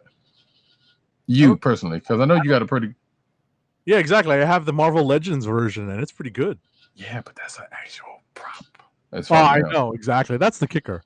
Is that because it's an actual prop, that would be pretty enticing. Yeah, but anyway, I have a price in mind, but it would be pretty enticing. Right. And I'm sure that one may or may not light up like yours do. But anyway, so I would also add that the whatchamacallit, the Legends Mjolnir is pretty popular. Yeah. Well, it makes sense. Cosplay. Yeah, there's plenty of people that scoop that up. It's one of the harder things to find. Although they did reissue the Captain America shield. Right. Oh no, I forgot to bring my bottle opener here still, but it doesn't matter. I got a Mjolnir bottle opener. It's pretty weighty. It's pretty good. Anyway. So yeah, underneath the caption on our Instagram says, not to be whatever, but told you I could lift it, which I thought was kind of funny. Yeah. So yeah. So speaking of the cinema, Spider-Man Far From Home is getting a theatrical re-release with new footage. Apparently it's supposed to be an action scene. Some have said that this might be what we saw in the trailer with Spidey, I think, in action beating up some people in his regular suit. Right. So I'm not going back to go watch just that. Yeah. But folks, actually at the time that I left the story that we didn't know what was upcoming, but right, because it's our next story. You know where we're going to after this. It's our next story. So yeah. Oh, wait, I put that in the wrong place. Anyway. Disney. Oh wait, hold on. It doesn't matter. Disney-Sony standoff ends Marvel Studios and Kevin Feige's involvement in Spider-Man. So yes, folks. Sony fucked up. I'm putting it on Sony. I don't care if Disney had anything to do with it or not, which they kind of didn't according to things that have come out. So basically what happened was Dormammu went to negotiate the deal, except for he didn't have the time stone. He just like, I'm taking my ball and run. Right. So Sony and Marvel were trying to come to a continuing agreement to keep Spider-Man in the MCU, and apparently that folded. Sony gave a whole bunch of responsibilities and took people for fools, and actually blamed Disney for it. But actually, from what we found out, that Disney was all good with seeking a 50-50 split of the profits That was from actually, from I was, from. I was Yeah. about to say, the rumor is that they actually reverted to 70-30. Okay, I hadn't heard that, but according to this, which the They actually proposed a 70-30 split with Marvel, with Disney getting 30. right. Just so that it would be more than their initial 5% off the first day's gross. Well, so that was going to go back to something that I was going to mention after this. In that, yeah, there's still some negotiations that could. So it's not a done deal. Then they still could come to the table or whatnot. But right. We're covering the next 3 stories all in one. So pretty much. But basically, the initial thing was, Disney was opting for was willing to take a 50-50 split, and Sony was like, nah. Right. And so just to kind of break it down, Disney had initially gotten just 5% off the opening day's gross, and Sony was responsible for all of the money in the production, and was able to, as a result of this deal, get all of the money from the box office for Spider-Man movies. And Marvel got 100% of the action figures, the toy stuff that was related to the movie. And now that their deal had expired, Disney/Marvel looked to renegotiate, and some of the numbers, right, and some of the numbers, being bandied about really, underscore that from a very, very business-oriented standpoint, Sony had a point, but not a strong enough point to completely withdraw from negotiations, because as much as they want to spin it, because they tried, whoever drafted those tweets, tried to throw some fake news at everybody, and no one was falling for it. There's a couple people that are like, look, you can't choose, it's hard to cheer for one corporate monolith against another. But I think what they are all losing sight of is that just Marvel fans and some of these MCU fans are converts in a sense, because they understand now how valuable it is to have all of these characters interacting. Oh yeah, I've had some conversations with some folks. Right. And the ability to interact is huge. And Sony's lost sight of how valuable that is. It will be more valuable in the long run. Yes, from movie to movie, it might take them some time to recoup what they would be getting if they were the sole proprietors of these movies, or the sole producers of these movies. But what they're losing sight of is that, yes, maybe they'll make 1 or 2 good ones, but that's not what people want anymore. They don't want just a good movie, right? And they want a good in-universe Marvel movie. Exactly. That's what people are losing sight of. That's what people want now. They don't necessarily care that it's just a good superhero movie, because if they know, say it's something like The Boys, which they know isn't Marvel, they'll take that on face value and say, look, it's a superhero TV show that's a little wacky, it's very twisted, and they're willing to accept that. But once they know this is supposed to be a Marvel character, they want it connected with everybody else. It used to be a matter of confusion. Up to this point, there shouldn't be, because of the Fox acquisition. Right. So that, in my opinion, at least, and forgive me for jumping on the soapbox and it was going to be one of us, and just doing this. I've done a little bit of reading here and there on the commute. Like there's an article in Variety today about it, about the aftermath of it, and I still feel like too many people are looking at this from strictly a business point of view. Oh, it goes further than that. Because their fans are really like, well, clearly the next step is Disney buying Sony. Right. And as going back to that business aspect, like, no, that's not business. That's not viable for them. Why would they do that for one little piece of a thing? Right. Regardless of whether that means something to, in the bigger picture, that means nothing to them especially when they got they got Marvel and is making them money handle fees as well as Lucas and their original Disney problems. That's a drop in the bucket for them to just buy that big behind company just for that little piece of thing. Well, they won't. Well, yeah, they wouldn't buy all of Sony. They would just buy Sony Pictures. But well, still, still, exactly. But ultimately, as I mentioned before, I think it's short-sighted on Sony's part to not, to kind of throw all this at the feet of Disney. It was a lot poor. of people, right? You were probably going to say a lot of people are saying that Disney was being greedy. I said no, Disney's negotiating.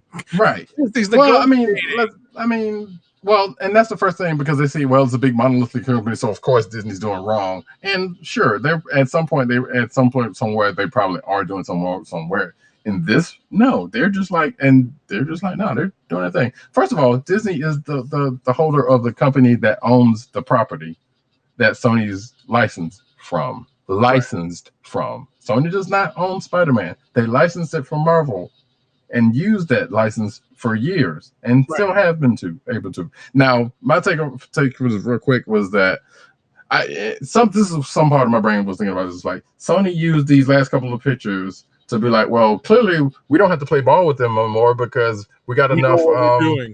Yeah, because we got enough press and publicity from working with them to where we could just go back to doing our regular Spider-Man stuff and everything will be cool.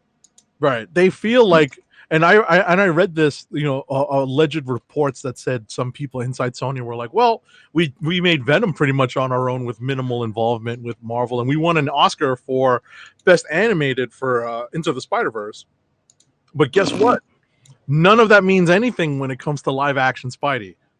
Not in this environment. That's what they're not getting. Exactly.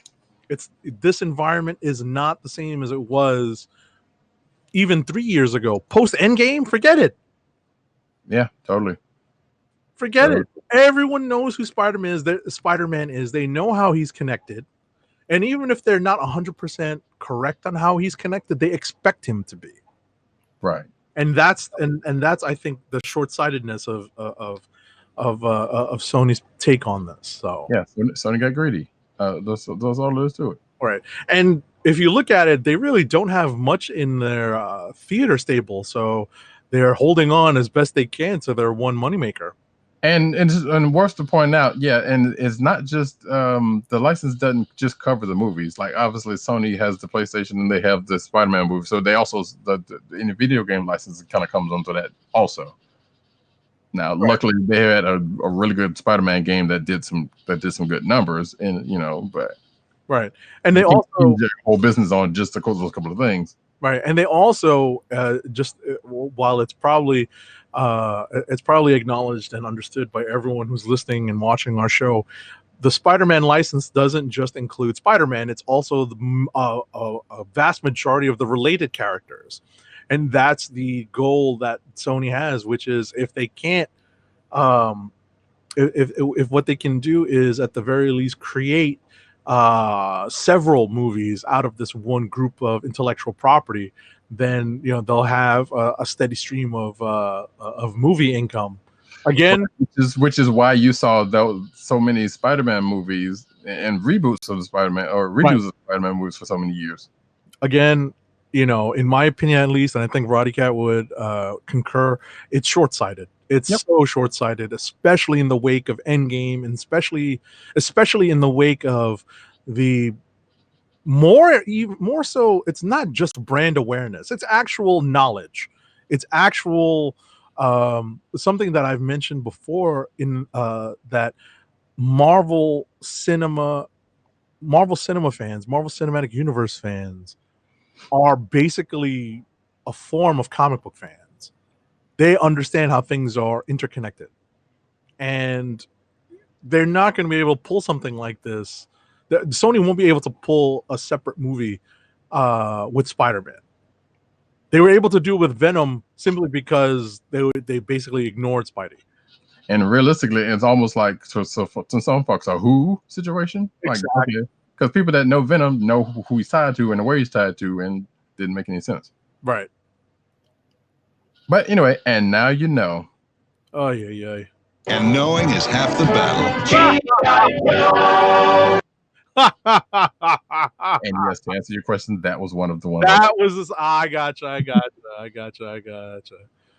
So anyway, let us move on from this because there's still a couple of related. Right, and we pretty much went. Right, it's hard to not just vent about this, and that's it's infuriating that this is a thing. Right. So, as a side story to this whole insanity, Joan Lee, daughter of Stan Lee, has weighed in on the Sony Disney split, and she said that she's on Sony's side because, spitefully apparently, because Marvel and Disney lacked genuine respect for Stan Lee and his legacy, and apparently didn't send their condolences to her. And I'm like, yo, no, that would fall under that partially. Like, granted, she has a right to say this, but partially would fall under your petty clause.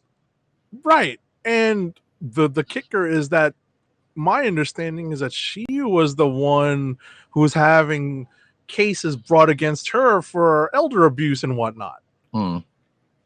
Because of how she treated Stan. Well, I thought was she part of? Because I know it was Power Entertainment was one of them, and I know she was a part of one of those, but I didn't know. I thought she was on the other side of it, not against. No, I think she was part of it, but I could be. Listen, I could be mistaken. Yeah, I don't remember because a lot of that stuff was kind of a while ago. Right. At the end of the day, I don't think what she, the fact that she's on Sony's side doesn't mean much at all. There you go. Anyway, that's the thing, sadly, but. Right. And speaking, I was about to say, what's funny is that, just as a quick aside, I was just skimming the next few stories. I noticed that Jeremy Renner on his Instagram was one of the first people who posted something like, "Hey, give us back our Spidey, Sony." I didn't see that, but nice. Yeah, no, you should definitely look that up on his. I think it's. Like I know there's been a few of that. That's why I didn't really pull anything for it. But like Renner for real, I think his Instagram account. Yeah, Renner for real. Yeah, that's his thing. But yeah, I know there's been a lot of that, and hell, even I kind of chimed in with a GIF, but that's a whole nother situation. But speaking of, and I think this will probably cap off before we get to that bit of Hawkeye news. The Spidey stuff. Tom Holland isn't obligated to star in another Spider-Man movie, and I think this is. I'm calling this place a rumor site. I don't care.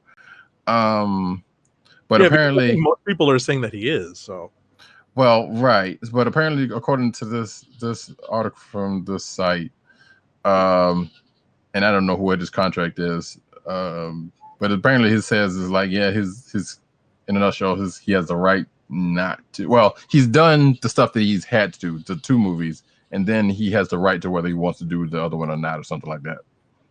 And director John Watts is in a similar situation where he only had 2 movies and has fulfilled that. So it's according to I guess the Hollywood Reporter, which is not necessarily a rumor site, says that the lead actor's contract merely has the option for 1 more movie, and that means he could walk away if he so chooses. Right. So whether he does that, and the other thing I hate that kind of happened after this, not to go too far for people were like adding Tom Holland about it. I'm like, what is he gonna do? He's just a star. He's caught in the middle.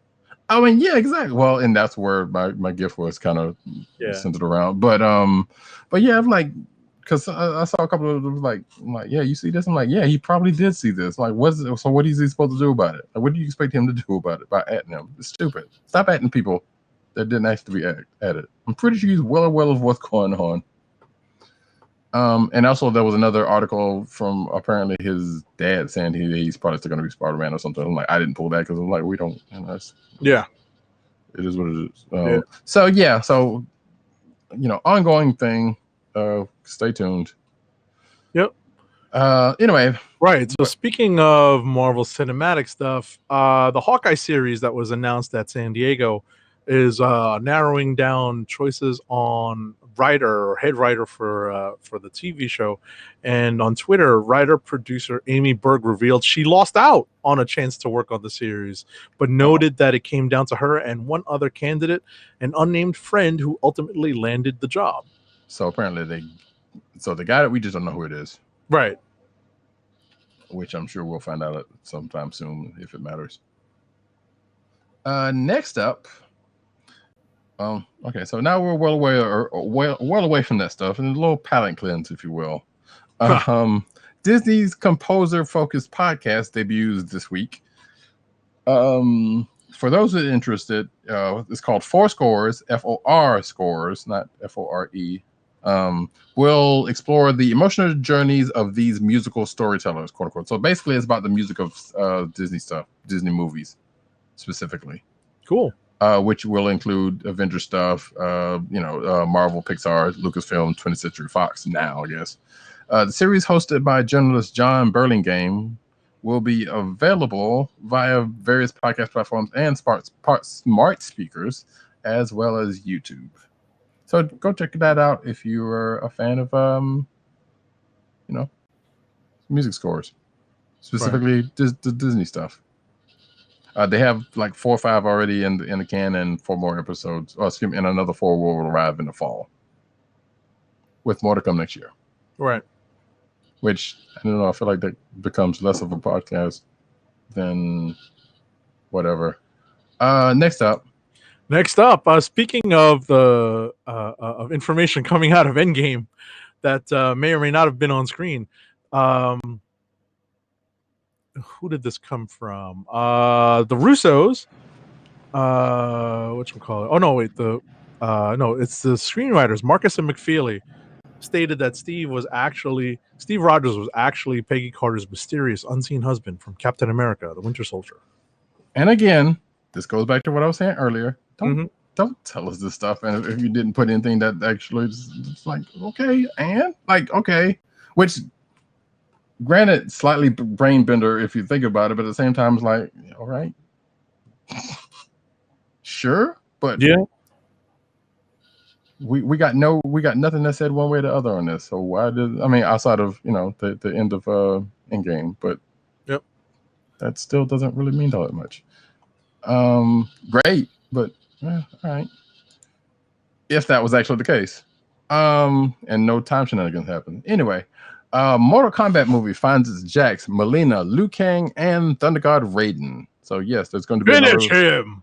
Mortal Kombat. See, that's another one pulled, but I guess it would have only been served for this. So yeah, there's a new movie, and they got some folks to play some folks. The Rage. Oh, I didn't know this. The Rage Joe Talsum is playing Sub-Zero. So that's cool. I still need to. So little side note, I watched the first episode of Wu Assassins, and it makes me want to go back and watch The Raid because I've never seen it. Gotcha. But, we won't bring up the star's name, or else I'm going to start singing the Aiko Aiko song. So moving on. Too late, you kind of did, but go for it. Next up, Robert Rodriguez is making a kids superhero movie starring Priyanka Chopra, Captain Marvel's Akira Akbar, and more. All right. So it's going to be a new movie with Netflix. Yeah. So it's going to be called We Can Be Heroes. I'm like, oh, is that going to be a David Bowie theme song? So when I first saw this, I'm like, wait, they're doing those the Spy Kids? Or Superhero High, even though I don't think he had anything to do with that one. But which I recently found out that apparently Danny Trejo's character was in the Spy Kids movie as that character. I'm like, wait, really? But obviously a softer version, I would imagine. But that was kind of funny. Anyway, so yeah, we'll see what happens with this thing if it happens. And you did say it's for Netflix. Yep. So. And speaking of Netflix. Kevin Smith helming Masters of the Universe series for Netflix because that.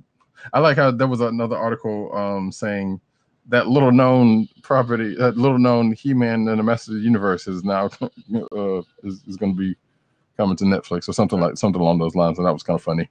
But yeah, so I have the power. Yeah, and Kevin Smith, has been talking about this last couple of days. I know he's got his podcast with Mark Bernardine, and it was like, oh yeah, with Bernardin, with that and the other stuff that's been happening in the last couple of days. Like, yeah, that's some news. Which actually, obviously, that other news trumps his stuff slightly, but yeah, it's what's still. Funny, Go ahead. I was gonna say what's funny about that is I don't know if you listen to Fat Man Beyond, their podcast. No. But I listened to it. I listened to most of it. I think I finished it. I listened to it. I think it dropped yesterday, and I listened to it over the course of today. And yes, the Spider-Man stuff definitely dominated their conversation. Yeah, hell, even the Matrix stuff. But yeah. So because obviously they can't talk about that much right now. So well, right. The show will be called Masters of the Universe Revelation, as opposed to He-Man and whatever. So it will pick up where the original Masters of the Universe cartoon left off. Weird. The sequel series was revealed by Smith during his panel at PowerCon 2019 in Anaheim.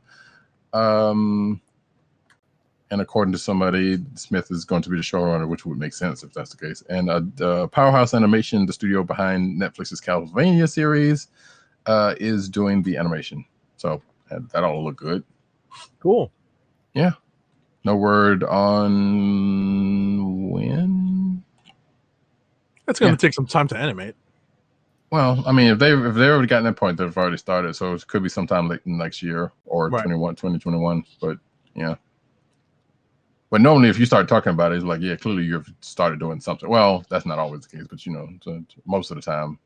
I mean, based on the conversation I heard on the Fat Man Beyond podcast, was that they're talking about going over scripts that are being drafted as we speak. Sure. So they're still in that phase, but is this thing that's still off the ground to a point.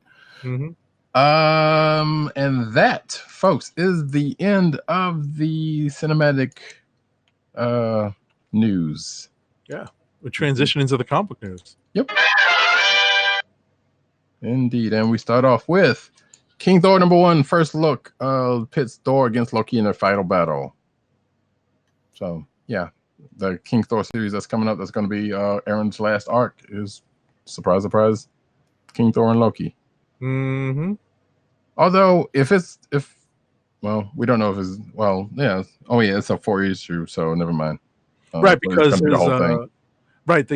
His run on Thor is ending this month with 16. It's coming out at the end of August. So once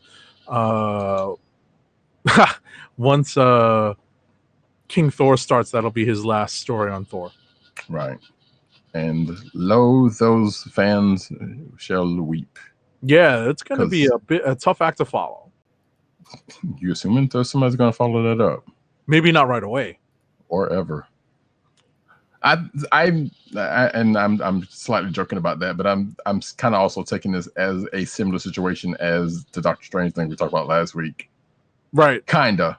There might be a break involved. Right. And like Thor in some ways, Doctor Strange, kind of a hard character to do some stuff. Although Aaron did a whole lot, so can't really say that's actually true. Anyway, so next up, in November, speaking of solicitations, there's going to be a new Morbius, the Living Vampire title. It's going to be coming out 8 months ahead of the Jared Leto solo film from Sony Pictures. Scheduled to be written by Vita Ayala and drawn by Marcelo Ferreira. So probably the only good part about this. Yeah, good luck to them at least. Yeah. Give Vita more work, damn it. Exclusive. No, we don't have to say that part. Marvel finally gets explicit about Mystique and Destiny's relationship. We barely touched on this with talking about the Marvel's history of the history of the Marvel Universe book that just came out this week, but this was basically a part of that. Right, and it's the way this book is laid out, it's just told in passing. It's just part of the narrative. I mean, and a lot of it is, so it's not just this, but so right, exactly. It's just part of the narrative. Yeah, so like I said, it's just kind of bite-sized stuff when things happen. Which part of me is like, who is surprised by this? Right. But what I was also going to mention, and I'm glad that you brought it up. You can hold on to that one point. I just wanted to add what we didn't really know before was how far back it went. Right. That's That's the only thing. Well, yeah, because I feel like that's probably come up in some X books right. in long past. But what we had was that Irene Adler in the mutant in when we first saw her kind of coming to the forefront as part of Freedom Force. Right. During Fall of the Mutants, that's where I saw her really. Right. And probably before that with like Mutant Massacre, I think she was also part of Freedom Force / the Brotherhood. I think that it was established that she was really elderly at that point. Right. But it was helpful to kind of see the time frame that they're putting her origin in this book. So this definitely kind of debunks my thing with Moira last week, or does it? I mean, we don't. Not necessarily. I know, but right. Less. Well, that's not even less. Anyway, so yeah, it's a thing we know, but and yeah, that was a point that was made about this article. Yeah, our next story is another story related to this book. Marvel apparently just retconned the entire Vietnam War out of its continuity in right, this which book. we did talk about.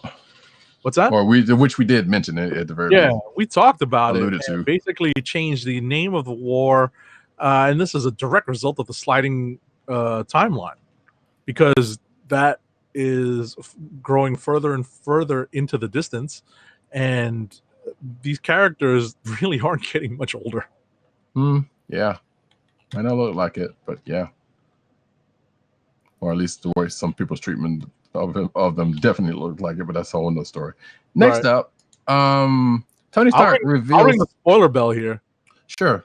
Tony Stark reveals that he may actually be. Wait, so because you talked about it, but you didn't bring this up. I know exactly. I didn't make any explicit mention of this because this is a pretty salient plot point. Right. And actually, this is what made me want to actually catch up with this, because I was kind of wondering about when he came back from the dead, like was there going to be some kind of ginned up explanation at some point, or just going to let it go? And apparently, it's the fact that he's possibly wrestling with the fact that he may be AI, artificial intelligence, right? That has yet to bore out because it's just started really coming to bear, I guess. Well, it's been this is the latest development in the storyline, right? Where I think the seeds of doubt had definitely been planted early on about this. And I feel like there has been some mention in Adventures of him doubting. Matter of fact, yeah, I think it was either the last. If it wasn't the last one, it was the one before last issue where he kind of mentioned something. Right, just following up on the current story. Right. So yeah, that's a thing that could be the case, and we'll see how that turns out. Next up, Loki. Which, you know what, we can skip this. What's up? Because we basically talked about King Thor. I'm not sure why I still have it in here. Oh, okay. But all right, yeah, Loki is the King Butcher and called King Thor. We didn't actually mention that specific part, but at least we mentioned he was going to be part of it. So all right. Next up, Marvel's Doc Justice and the J-Team are teen heroes starring in a whole new type of comic book. Mm-hmm. And this is actually related to the next story. Exactly. Go ahead and take it. Yeah, so this is actually part of a new era for the Runaways, introducing Doc Justice and the J-Team. So my understanding is that this Doc Justice character may be part of the Secret Warps. And really? Yes. Like the one that wasn't brought up, or because I didn't read that mess. I didn't read any of the Secret Warps, like the most recent annual crossover, the most recent annuals. Oh, gotcha. And the Runaways may be, and this has been part of the latest story, which is the Runaways may be looking to become more active superheroes. Sure. So this is folding right into that. I don't know how I feel about that. I mean, I don't really have that much of an affinity for the Runaways and so on, but where they were, or as they were, kind of was a thing that kind of stuck with me. Right. I mean, that's not to say that this is going to stay that for long, Right. because apparently there's an arc to a 5-issue. It looks like a 5-issue arc. Right. It's going definitely on. it may not be a permanent change. Right. But it is a thing. I'm curious to see what Runaways fans are going to see about this, or they probably be like, yeah, I saw this coming. Next up, Captain Marvel breaks bad, really bad, in The Last Avenger. So yeah, this is another thing from the upcoming solicits. In Captain Marvel number 12, Kelly Thompson is going to be joined by artist Lee Garbett, and to show the fans what happens when Carol takes a bad turn and goes head to head with her former teammates. I feel like the many iterations of her character, they probably have done not like this, but has done something similar. But anyway, as Kelly continues her daring and defining run, in this new arc, The Last Avenger, she pushes boundaries even further by taking Carol in a dark and deadly new direction, according to C.B. Cebulski, Marvel's EIC. So we Dark. Yeah. Actually, you know what? Yeah, I mean, this has me curious to see what happens with that. Right. I think this is going to be a direct result of the next story that we have, which is the introduction of the latest quote-unquote Marvel superhero, Star, who has been introduced in the pages of Captain Marvel, and we don't know too much about her other than that she has flight and super strength that might be on par with Captain Marvel, and she has this cool red, white, and gold costume and a flowing cape. But we all know what capes, the side effect of capes from The Incredibles. We don't know much about this character because she always beats a quick exit every time someone wants to ask her something. So this may very well be part of the dark turn that Captain Marvel takes in the near future. Please don't let this be a Sentry thing. Please, please, please, please, please, please. That would be the worst. And also, I'm calling it. She's either a clone or a sister. Listen, we've changed. Marvel has changed some of the family relations before, so you don't know. You might be right. Maybe not a clone, but maybe a sister. But I don't know. According to this, she kind of looks like old Carol, but that could be by just the artist rendering.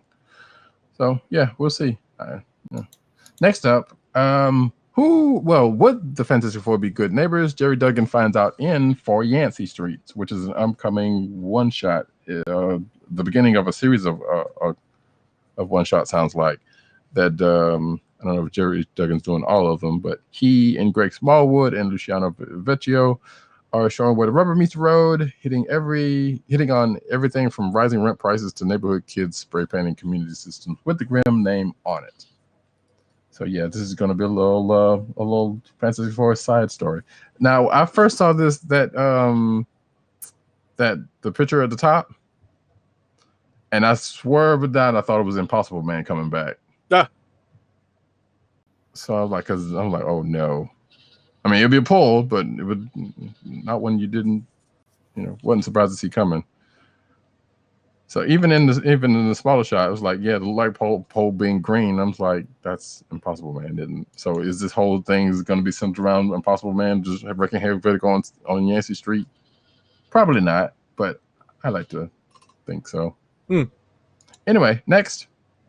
In our next story, Marvel is planning a Spider-Man and Black Cat marriage this November. This is straight out of the November solicits in the just revealed Black Cat Annual number 1.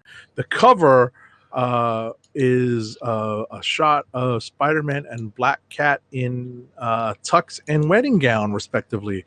That's probably going to be the only reason why I'm even going to think about buying this, because it is a J. Scott Campbell cover. That says things, but anyway, that's a side point. Yeah, it's a good looking cover. I kind of wonder. It's like, this can't be a real marriage. It's like she's pulling heists all over the place. So I wonder if it's just going to be another heist that has them getting married. Although I don't know, I can't imagine what that would be with Spider-Man and not Peter Parker. Or maybe it is, and that's just a sad thing. Anyway, we'll find out. Oh, and apparently they reference an old What If which is kind of funny. It was again goes back to being funny considering how many what ifs have actually come into Marvel continuity proper. And believe me, there's more than you think. Right. So anyway, 2099 versions of Conan, of course, Fantastic Four, Punisher, and more coming this November. So yes, we're gonna get they're really using the license. Conan the Barbarian 2099 is going to be a thing. Bringing back Punisher 2099. I don't remember if there was a Fantastic Four 2099. Well, we've joked before about how 80 years from now, another 80-year anniversary from now is actually going to be 2099. Well, right. So We talked about that. Fit, yeah. right? It does fit that they would kind of revamp this concept for the anniversary year. Right. Things kick off with 2099 Alpha #1 from Nick Spencer and Victor Bogdanovich on November 20th. So the same day as Fantastic Four 2099 #1. So, all right, that's a thing. Next up are a little bit of sad news, but I think it's not going to mean too much, right? Because Marvel's Star Wars ongoing title is ending in November at issue number 75. So I don't know how long Greg Pak's run will end up being, but it's it kind of sucks that he's going to be closing it out. It's not. Well, it's because it just started at 68 or 69. Okay, so it's only going to be a 6 or 7 issue run. Right. And that sucks. But at the same time, I wonder what they're going to launch in its immediate wake after the next Star Wars movie. Well, so I mean, so they've been doing all those one shots, and Paul Dameron had his book for a while, and that ended. I mean, yeah, they have places to go, and mind you, Star Wars book had just gotten to around Empire Strikes Back, so they haven't done Return of the Jedi. They haven't even really done that much around Empire Strikes Back. Although these next few issues maybe touch a little bit more on that. Right. So it's weird. You expected the book to end at some point, but like this is sooner than you would think it would have. Mm-hmm. Put it that way. Right. Like maybe they could be taking a break because they haven't really plotted out to between Empire and Return of the Jedi going into Force Awakens type of situations. And there have been like pre-Force Awakens books, like miniseries before. So some of that stuff's kind of been out there. But yeah, who's to say what if or when they plan on doing anything for Star Wars? And I guess it's worth noting here that Dr. Aphra is still going, which is going to be the only Star Wars book, and I need to catch up on that's still going. So that's even weirder still. I'm not gonna sit here and say I'm not gonna miss this book because I am, and actually I think this says it.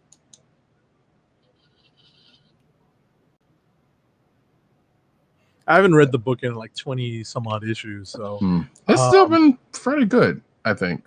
I mean, it's definitely better than a lot of those one shots, but that's not really saying that much. Mm-hmm. So anyway, next up, Miles, author removed from Marvel collection for calling Trump "quote unquote" Orange Skull, which wonderful. I like that. 2, that's giving Trump a little too much credit. Yeah. I mean, don't get me wrong, it kind of fits, but if the Red Skull was stupider and less capable, I mean, maybe still a Nazi, but yeah, sure. We don't know. It was even more comical than an actual comic book. Yeah, well, there's plenty of those. Unbelievable. Also, don't get me started on that stuff. But yeah, but this doesn't look good. This is not a good look for Marvel. And yes, in the past they have gotten rid of folks for expressing their opinions on stuff, but the people they've done, have, you might as well say, right thinking opinions on current events that they've been getting rid of, and feels like this could have been another in the number of that, and that's not a good look. And now we talked about, last week, Marvel having some people in the background that is getting money off of them. Now, this has nothing to do with that, but you can't help but think that there may be some through line somewhere in it. Like if you're paying attention to anything, but at the same time, yeah, still not a good look. That's all I'm saying about it. Yeah, it's a terrible, tough look. Tough look. All right. So, next up. This is actually more up Roddykat's alley. There is an announcement for the first DLC pack for Marvel Ultimate Alliance 3. The Black Order expansion pass is going to launch on September 30th. Yes, and it is going to be basically more Marvel Knights type situation with Blade, Moon Knight, Punisher, and Morbius, the Living Vampire. I believe Cyclops and Colossus are still on tap to come sometime this month, but though the month is almost over for free. But yeah, so that's outlining the first DLC pack, and I hope to have it by the time they drop. Right. Just released full 18 minutes A-Day prologue gameplay footage from Marvel's Avengers. So that's the Crystal Dynamics video game that is upcoming in probably 3 years. I know this, but that's, you have to know how Crystal Dynamics works. Actually, no, I'll take that back. That's not fair. That's not right either. But anyway, so yeah, so there's like a 20-minute footage if you are so inclined to check that out. I believe it is still more of the setting of San Francisco and on the bridge, and more stuff that was shown during E3. Next up, Star Wars Battlefront 2 roadmap includes Rise of Skywalker content, so it's going to be somewhat up to date. Well, yeah, I mean they've been putting stuff here and there, like I think obviously when it came out they were adding like Rey and a couple other people heroes and some battlegrounds. So basically it's a first-person shooter, team-based first-person shooter type situation. Well, part of it is anyway. That's the online part, but there is a single-player thing. And they just they've been adding some content from the various movies. So yeah. Surprise, surprise. They're gonna have some content from the next movie. Speaking of Star Wars stuff, check out Star Wars Galaxy's Edge cookbook recipe for raised bread from The Force Awakens. I actually meant to try this out and have some on the show, and I didn't do it. But yeah, so there's the recipe on. Wait, they call it Polystarch portion bread? Apparently that's It sounds a little bit too close to Polyjuice Potion from Harry Potter. Okay. But anyway. Calm down, you Potterhead. But yeah, so yeah, that's the thing. You can try it out for yourself. It looks like Cheddar Bay biscuits almost, but maybe more garlicky. I actually want to try it to see how it is, but I haven't done it yet. But you can too. Next up, in this Star Wars Black Spire excerpt, a hero of the Resistance meets a Galaxy's Edge favorite. So, Vi Moradi?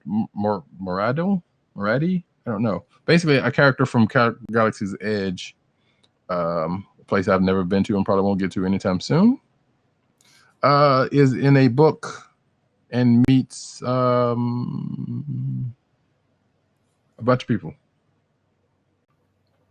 So yeah, I don't know. There's not surprised there are people who are ravenous for anything Star Wars, and no surprise this is part of that now. Yep. So yeah. Go forth. Next up, D23 is this weekend. Is the biannual convention for Disney stuff that is open to Disney members, I think. And there's going to be, it's basically like a con for Disney stuff. So yeah, pretty much. People are looking forward to possible announcements over this weekend. More Disney than anything, maybe less Marvel, maybe some Star Wars stuff. Well, I mean, yes and no. I mean, there will be definitely, because they're usually pretty good about putting a lot of product. Like, there'll probably be more Star Wars at this point, right? Because of the movie that's coming out. But yeah, and we don't know what else. I mean, they could do the Disney Plus shows. So there could very well be some Marvel stuff, more Marvel stuff there.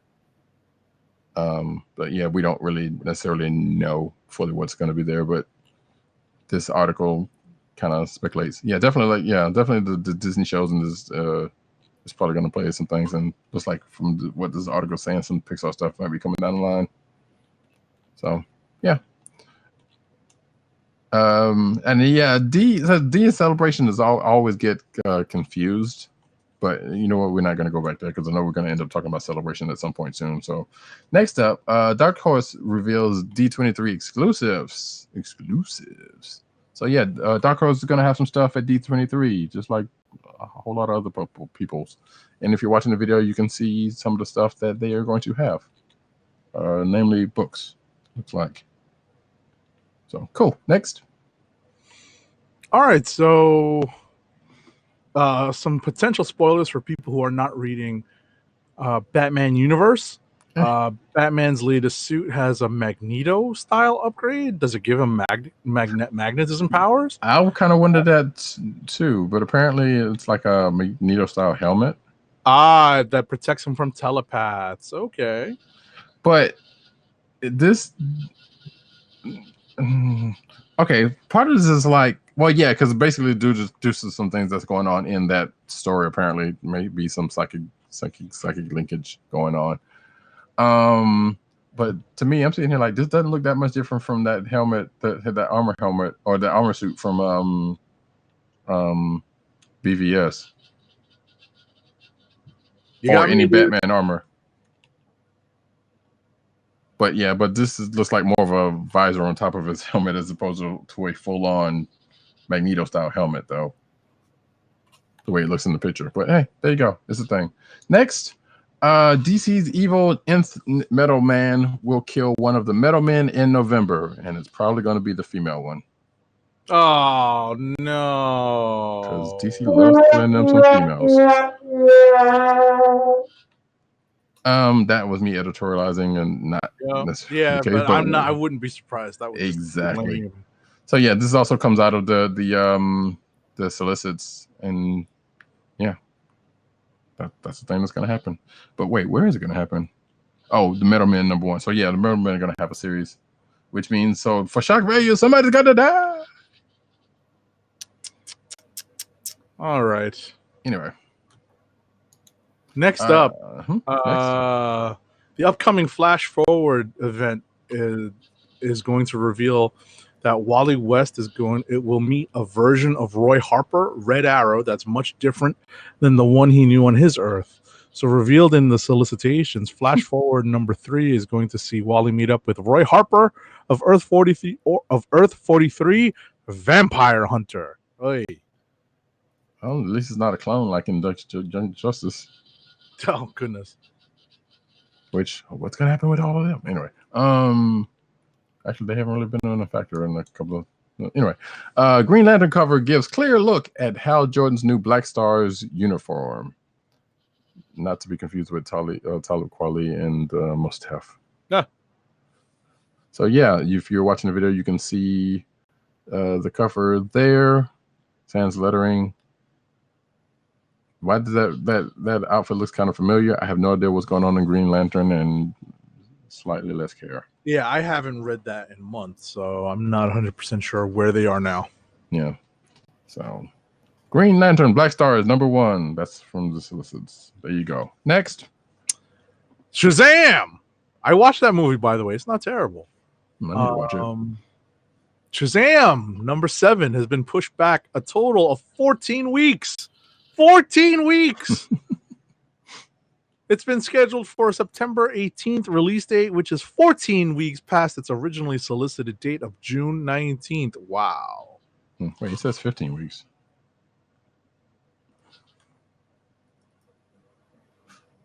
Call it 15 weeks. No. It got pushed again, I think.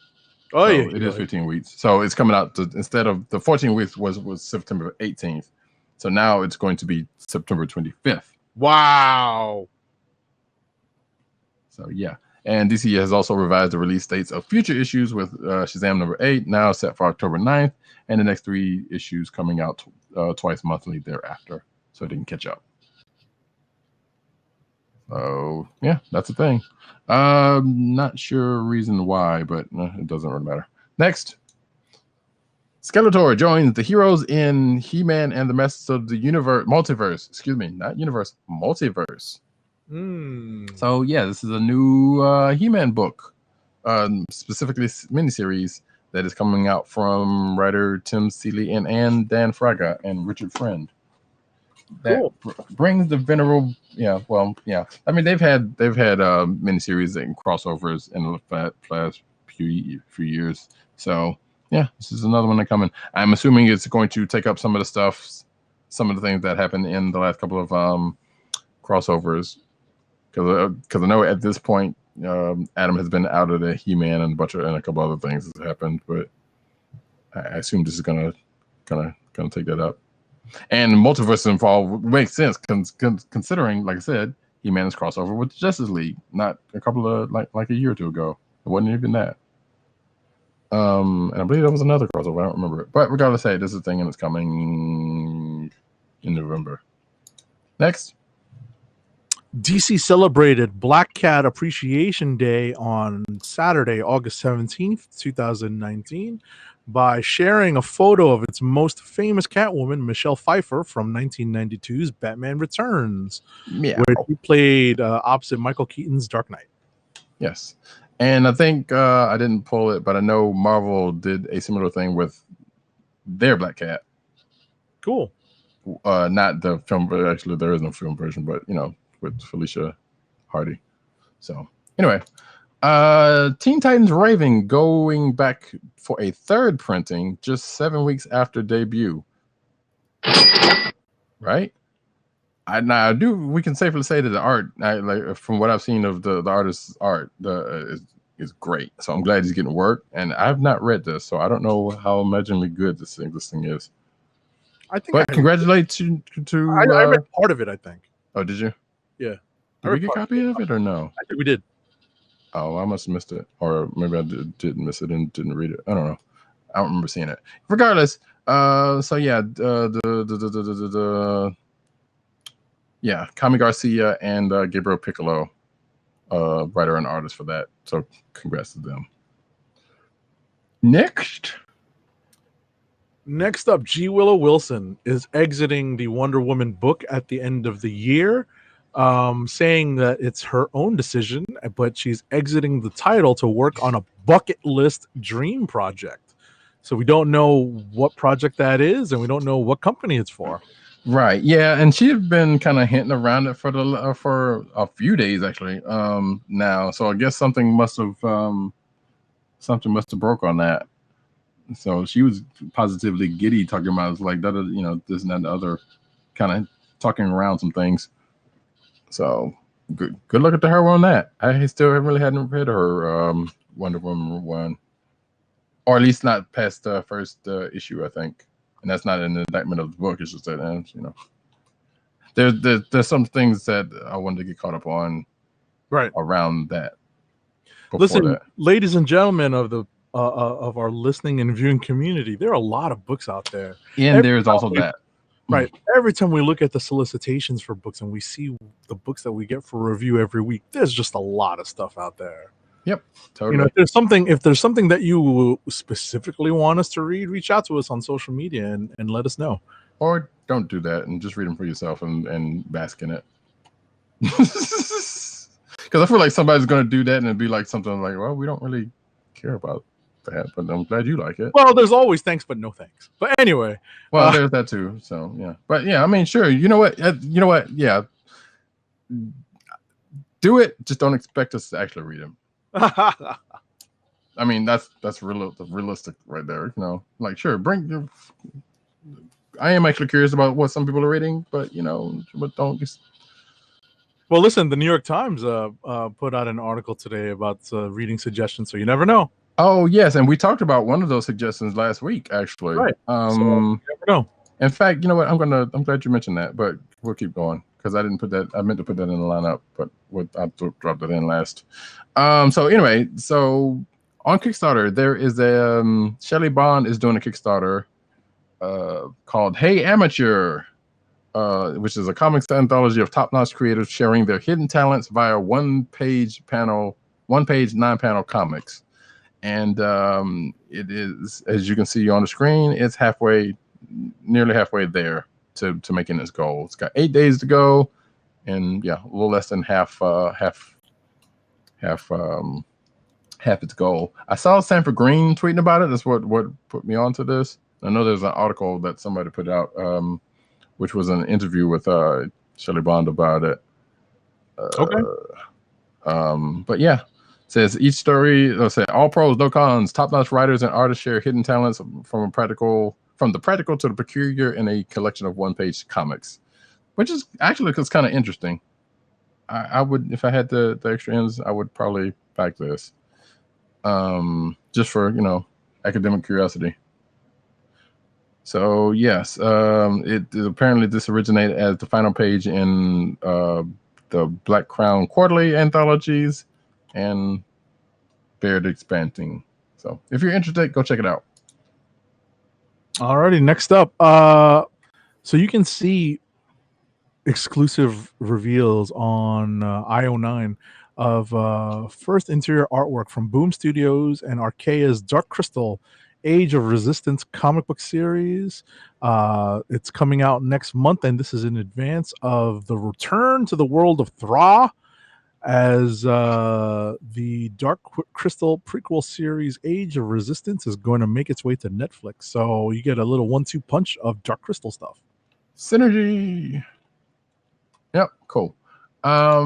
Speaking of IO9, Paps, they have your list of the 2019 Hugo Award winners. Let's see, is there anything? There was a couple of things notable, I believe. But you can check out the list for yourself. Monstrous is one of them. Let's see. Oh, Spider-Man, the screenplay for Spider-Man Into the Spider-Verse. Also one for Best Dramatic Presentation Long Form. And yeah. And like I said, there's a bunch of others. So cool beans. Check it out. Next. All right. So the 2019 Ringo Awards nominees have been named, and those awards are set to be presented Saturday, October 19th at Baltimore Comic-Con. And the list is out, and there's quite a few cool things out there. The voting is for comic pros and fans, I believe. They might put out one for the fans. I can't remember actually, but I thought it was just for pros. Right. My understanding sure. is that it's right. My understanding is that it's pros for voting, but fans for nomination. Right. So, oh yeah, for part of a fan pro favorite convention. Oh, well, right. It's a convention, but that's not. Yeah. Right. So, good luck to all the nominees. Yeah, exactly. Next up, which probably should have been in there earlier, but whatever. New Ghostbusters toys coming from Hasbro just in time for Ghostbusters 2020. So yeah, surprise, new Ghostbusters movie, and there are toys coming along with it. Nice. Yay. All right, and last but not least, which I'm just gonna, you've already seen the list, so you already know. And in fact, we just talked about it, so it doesn't really matter. But yeah, so that 8 new comics list, the New York Times list that 1870 just spoke about. Well, I'll drop that in the show notes proper after the show. But it says 8 new comics book series for the end of the summer. There's seem to be a couple good things like that. There's that upcoming G.I. Joe series that's coming up next month. The Once in the Future by Keith Giffen. Keith Gillian. Sorry, I keep screwing up the dude's name. I need to stop that. Omni, which is the one I know I talked about last week and I still forgot to pull.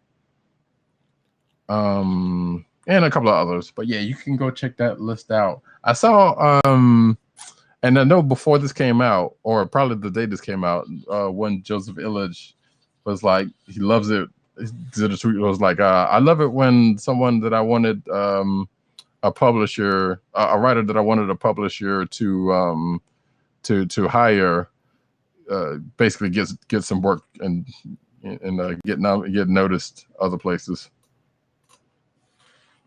So I'm not sure which one of these that he was speaking about, but it's definitely somebody from this list. So I found that kind of amusing. But that, folks, is the end of the show. I have my curiosity as to who it might be, but I don't know for certain. Anyway, we are at the end of the show. We have one more ad read, please. It is late, ladies and gentlemen. So you know what we fall back on? Help us keep our podcast free by shopping at Amazon. Visit cspn.us, then click the Keep Our Podcasts Free link at the top of the page. From there, scroll down and click on the Amazon link to shop. Purchase items from Amazon as you normally would, whether it's books, music, electronics, jewelry, apparel, or even cookware. For every purchase made on Amazon through our link,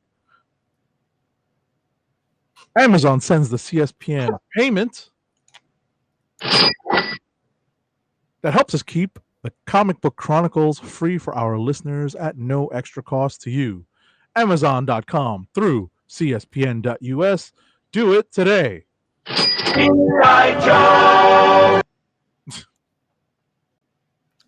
Anyway, and folks, we are here at the end of the show. We'd like to thank each and every one of you, as always, for coming out and being such great sports, or not so great sports that just happen to keep silent. We appreciate you. We will be back next week, as we tend to do, with more news, more books, more shenanigans. May or may not be more sound effects. We don't know. But until then, you can find myself, Roddykat, right there. You see this right there underneath my thing. So it says Roddykat. News Nerds Need, but I didn't put the rest of it. News Nerds Needs Reddit, CB Caps. I know I forgot to put something on there. On Instagram. Is there more? That's it. You were doing it out of order, so I was like, "Oh, okay. You know, it's usually only 3." Agent 74 on Twitter and Instagram.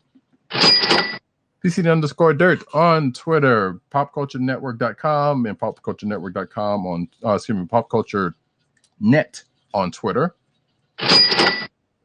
Tim DOGG98 on Twitter, CB Cron on Twitter, The Click Nation on Twitter. That's DKLIQNATION.